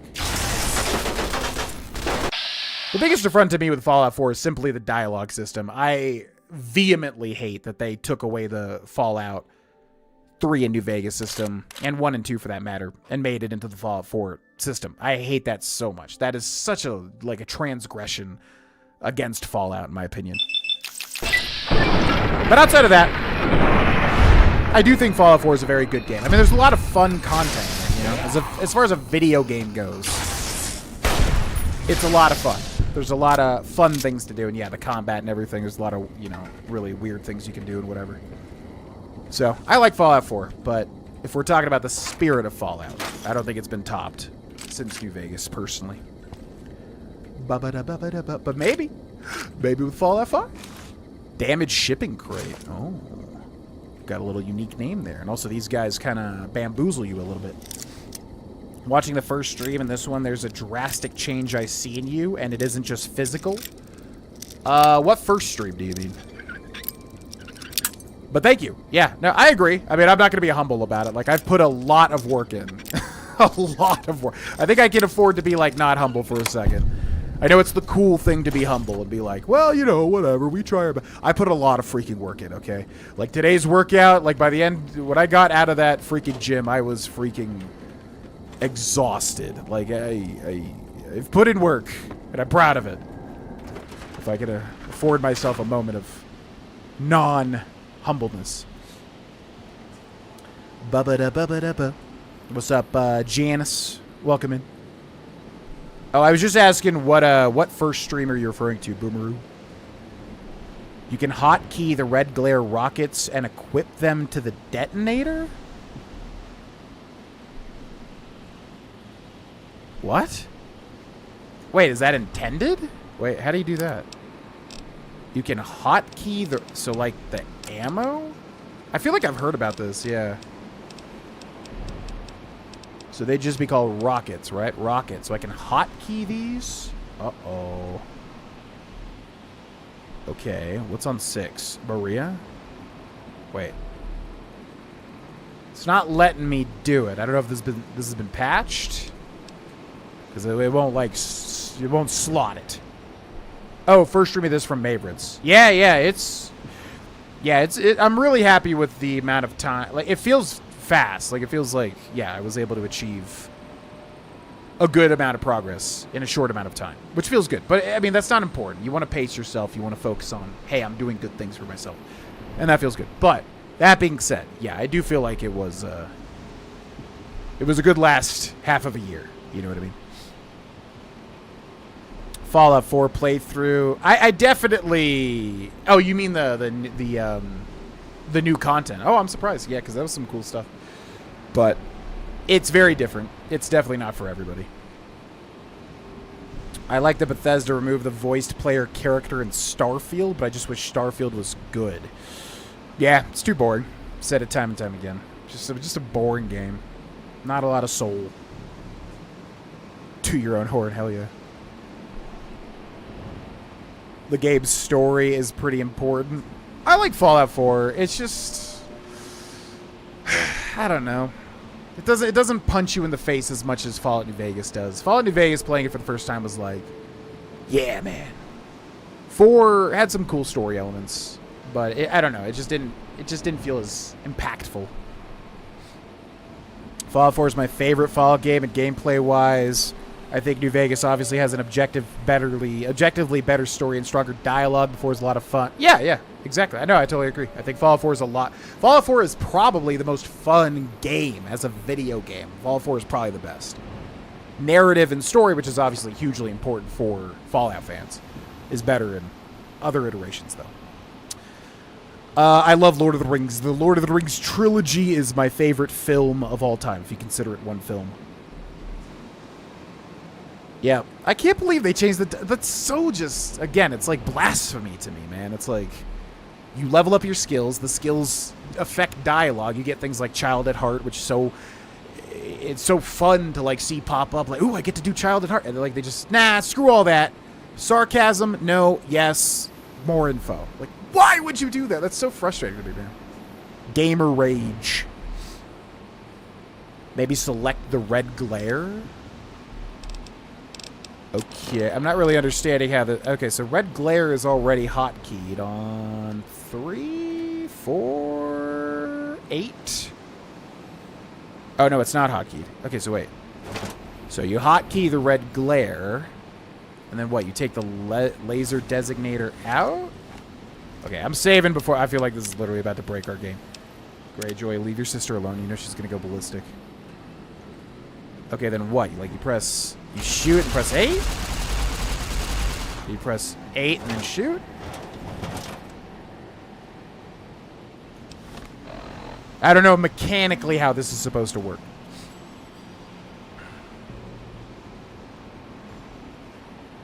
Yeah.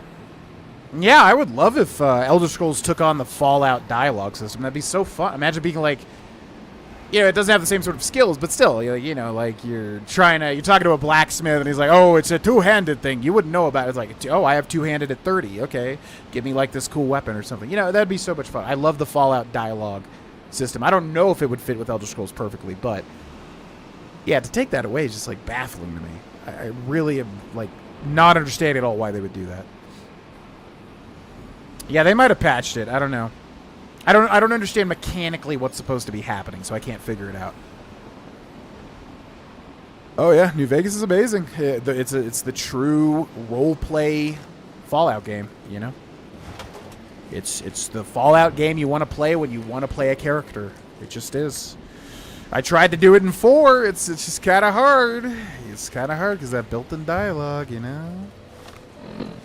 Okay, so last thing before we move on here is, where is that Elijah holotape? Where were we? I don't exactly remember. Equip the red glare and hotkey the rockets. Then equip the laser and select the hotkey for the rockets. Okay, so equip the red glare. Hotkey the rockets. Put those on 3. Oh, shoot. Oh my god, this is actually going to work. Okay. And then equip the laser detonator. Shoot the laser detonator, then. Or just hit the rockets now. Wait, what? What did I hotkey? Oh my god. Okay, so equip the red glare. And then go to the ammo, go to the rockets, put those on. I thought I put those on 3. They're like, it's making the sound like it's doing it, but it's not switching the hotkey out.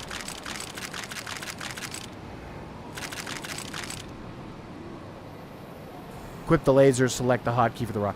Yeah, it's like doing it. Or maybe I have to, maybe it has to be an empty slot. Okay, what if we... How do I remove a quick slot? Remove that.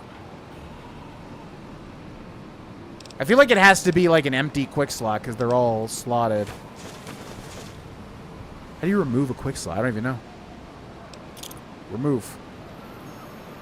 Is there a way to edit it somehow? Making my way down. Hello, I'm a Brazilian and I'm playing this game for 2 weeks. It's too big and I have to thank you for your help on my playthrough. Hey, no problem. Always glad to help. I mean, I have a guides channel where I like specifically try to like guide things, but with these playthroughs, it's like, yeah, if they help people out too, that's cool.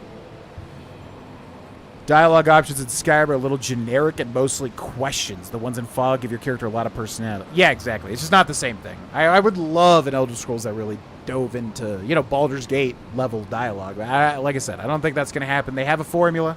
They know it works. I don't think they'll do it, but it would be cool.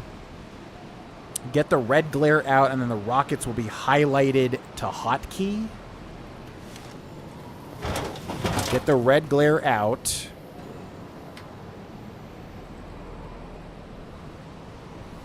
The rockets will be highlighted to hotkey. Select the thing you want to remove from the slot, then select the slot it is on. I think I tried that. This is on the 3rd slot. It won't remove it from the 3rd slot. Select the slot it is on. I mean, you can't even interact with this when it pops up.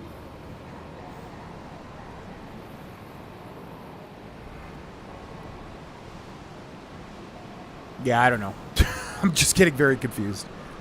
If they made Elder Scrolls 6 like New Vegas, can kill anyone and do anything with heavy RPG, I don't think they'll do it, but who knows? It would be insane. Yep. Yeah, I enjoyed killing Vivek. I think it was very hard. It was probably on the easiest difficulty, but I definitely killed Vivek at some point, which is pretty funny. You can't do that on the keyboard or mouse. You can do it on a controller. Oh, that's probably why. Okay. You can't hotkey ammo. You can't do that on keyboard or mouse. Yeah. Re-equip whatever weapon is on the quick slot, and it'll get rid of it. Just go to the loading area on the map, and you'll see the red toolbox.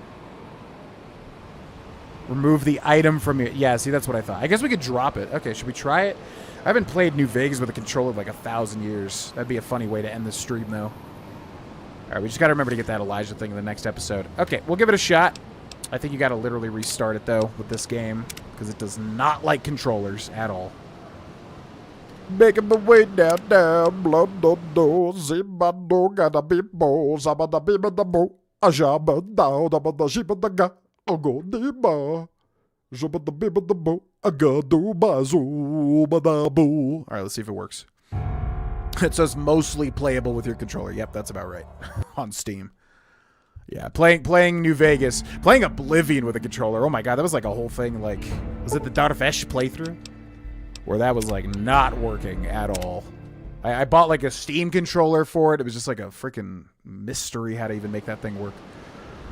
Oh my god, this feels so alien. Ew. Playing New Vegas with a controller. Ew. Okay. So, what is the thing? Okay, so red glare. Hotkey. Let's put that on number 5. Okay. So then, pull out the red glare. Okay, now, go to data. No, go to items, go to ammo. Go to rockets. Yeah, they are equipped, which is kind of weird. Equip, drop, but you cannot hotkey. What is TTW? Have you played TTW at all? What's TTW? Bubba-da-boo-ba-da-boo. Making my way downtown, Mojave. Skin is melting off now. Souls playthroughs of my friends help us able to 100% Elden Ring in about 80 hours. Not bad. Wow. 100%. Not bad. Not bad. I think you have to have 2 different controls. This just keeps getting more and more, like, complex. Elder Scrolls Universe is Fallout. I've heard that. I do not subscribe to that theory whatsoever. There's a lot of fan theories that I hear, and I'm just like, yeah, okay. Oh, Tale of Two Wastelands. No, but that would be very cool. I actually do want to do that at some point. I do want to do Tale of Two Wastelands. That'd be very sick. Ba-ba-da-bee-ba-da-boo. A boo boo boo. If on PC, try right. Apparently, you can't do it with PC. Is the problem? And YouTube is now freaking out again. For the love of God, why does this happen randomly, man? So annoying. So I don't even know if you guys can hear me right now because it's saying YouTube is not receiving enough video to maintain smooth blah blah blah. And also, OBS is redlining here. So yeah. Can you guys hear me and see me? Hopefully you can. Go back to the red glare and the hotkey button while moving to the ammo. Okay. Weapons, red glare, hotkey. Move over to the You can't move to the ammo though. Because if you try to move to... Oh, wait. Oh my god. Oh, you're fine. Okay, good. Because I think this is actually going to work. Wait, okay, so I did it. Okay, so wait. So then, go to the weapons, go to the laser detonator, hotkey that on 8. Okay, so then go to 8. Whoa! What the hell?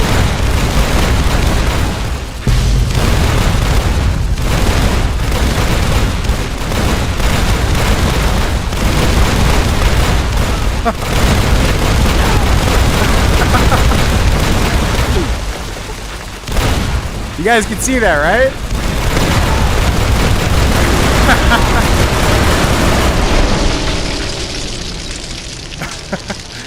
Wow, how did I not know? Yeah, I feel like I may have heard about that at some point, but it's rare that you get a glitch that's like really fun like that. I feel like most of the times glitches, yeah, you don't have that much leeway, but that's like the Scarab gun in Halo 2. Oh my god, that was so cool. I can't believe that actually worked. YouTube show. Yeah, for real.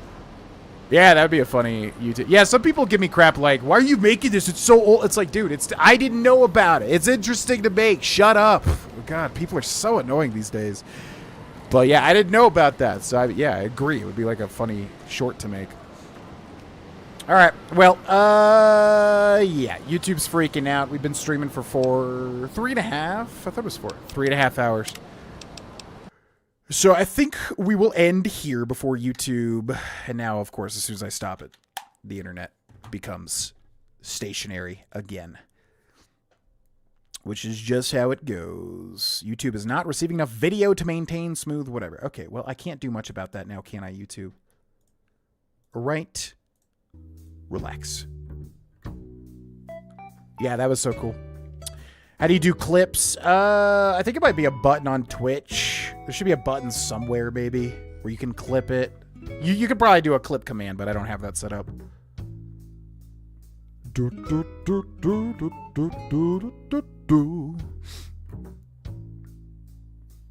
That was so cool. Yeah, it seems like it's working now. I don't know. YouTube's still telling me. It's weird. Now I become death to destroy everyone. I think that's what Oppenheimer said when he literally was doing this this glitch. I think Oppenheimer switched to the laser designator and then he dropped that, you know, that epic line. I think that's how the movie went, if I remember correctly. You could do that for any gun? Oh, so like a fat man? Yeah, fire a bunch of... Well, you'd have to have... I guess it eats the ammo still, so you would have to have like a ton of, you know, glitch in, basically. Duplicate, added with the console, mini nukes, I'm assuming. Yeah, yeah, I feel like we don't get a lot of fun glitches like that. That was definitely a thing of the time, you know, during this time, to be able to do stuff like that. I know, okay, I really need I really want to, like, just forget about haters in 2025. I just, like, it's not like we get a lot, but it's just, like, the people that, like, just poke and prod at every little thing. It's just, like, they're so annoying, and I just, like, in 2025, I just want to leave them completely behind. But the last thing I'll say about it is, yeah, it's just, like, I found the Torch, if you watch the Torch shorts, I made, like, 2 Torch shorts in Skyrim, and I was genuinely interested. I was like, whoa, how did I not know about this? And you get people like, I knew about this the first 3 hours of the game. Okay, dude. I didn't know about it, and I played a lot of Skyrim, so it's interesting to me, and I want to make the short about it. But anyways, that's focusing on the haters. Put all that stuff in the past. I want to really move on from all that crap, because it's just annoying more than anything. It's just annoying, like, people that poke and prod at everything. What's up, Brian? Dusty? Yeah, have a good night, everybody. Fort Drunkstad again. Oh, man. Is that... Yeah, a lot of these areas I did are not actually Skyrim's Hidden Treasures worthy back in the day. Now I try to make sure they're actually, like, no quests at all. So Fort Dunstad is not actually tied to a quest. I'll have to double check. Yeah, that could be a funny one to do. Again. Yeah, thanks for watching, everybody. Thanks for watching. Yeah, it's weird that you can't comment on the shorts. Yeah, thanks for watching, Boomeroo, everybody on Twitch. Yeah, really fun stream. Man, I'm just feeling so much like we got the mojo back again. It feels great. Streaming after the gym really helps. I could be in the worst mood ever, go to the gym, come out of it feeling like literally God. It feels so good. So, I mean, yeah, we're just gonna keep rolling with the good vibes, as I keep saying. I want to say a huge thank you to everybody that's been supporting lately, like Jesus Christ. It's been a lot. Thank you very much to the supporters out there. Definitely check out the Discord and the Patreon. Your YouTube stream crashed. Ugh. Okay. Well, I'm not sure, YouTube, if you're even hearing this. But we were coming to the end anyways. Which is annoying. But yeah, check out the Discord and check out the Patreon. And the links are in the chat. Ba-boo-ba-doo. Yo, thank you, Dusty, for the $5 and the good night. You have a good night as well. I hope you can hear me. I don't even know. Yeah, it's going in and out. Why does this always happen? Like the end of the stream. It's so annoying. Anyways, thank you very much, Dusty. Thanks, everybody, for the support. Thanks for watching. Yeah, check out the Discord and the Patreon. There's some really good stuff on the Patreon, and it's $1. You literally sign up for $1 and cancel it immediately. I highly recommend it because there's going to be some good stuff, and I don't want you to miss out. And I know it's a paywall. I know, I get it, but I think it's worth it for $1. But Anyways, thanks so much for the support. Thanks for watching. We'll be back bonus stream maybe over the weekend, but if not, we'll be back on Monday, same time, same place, 4 p.m. Mountain Time, 6 p.m. Eastern Time. Have a great night. Bye-bye. Yeah, okay, go Greyjoy. Bye-bye.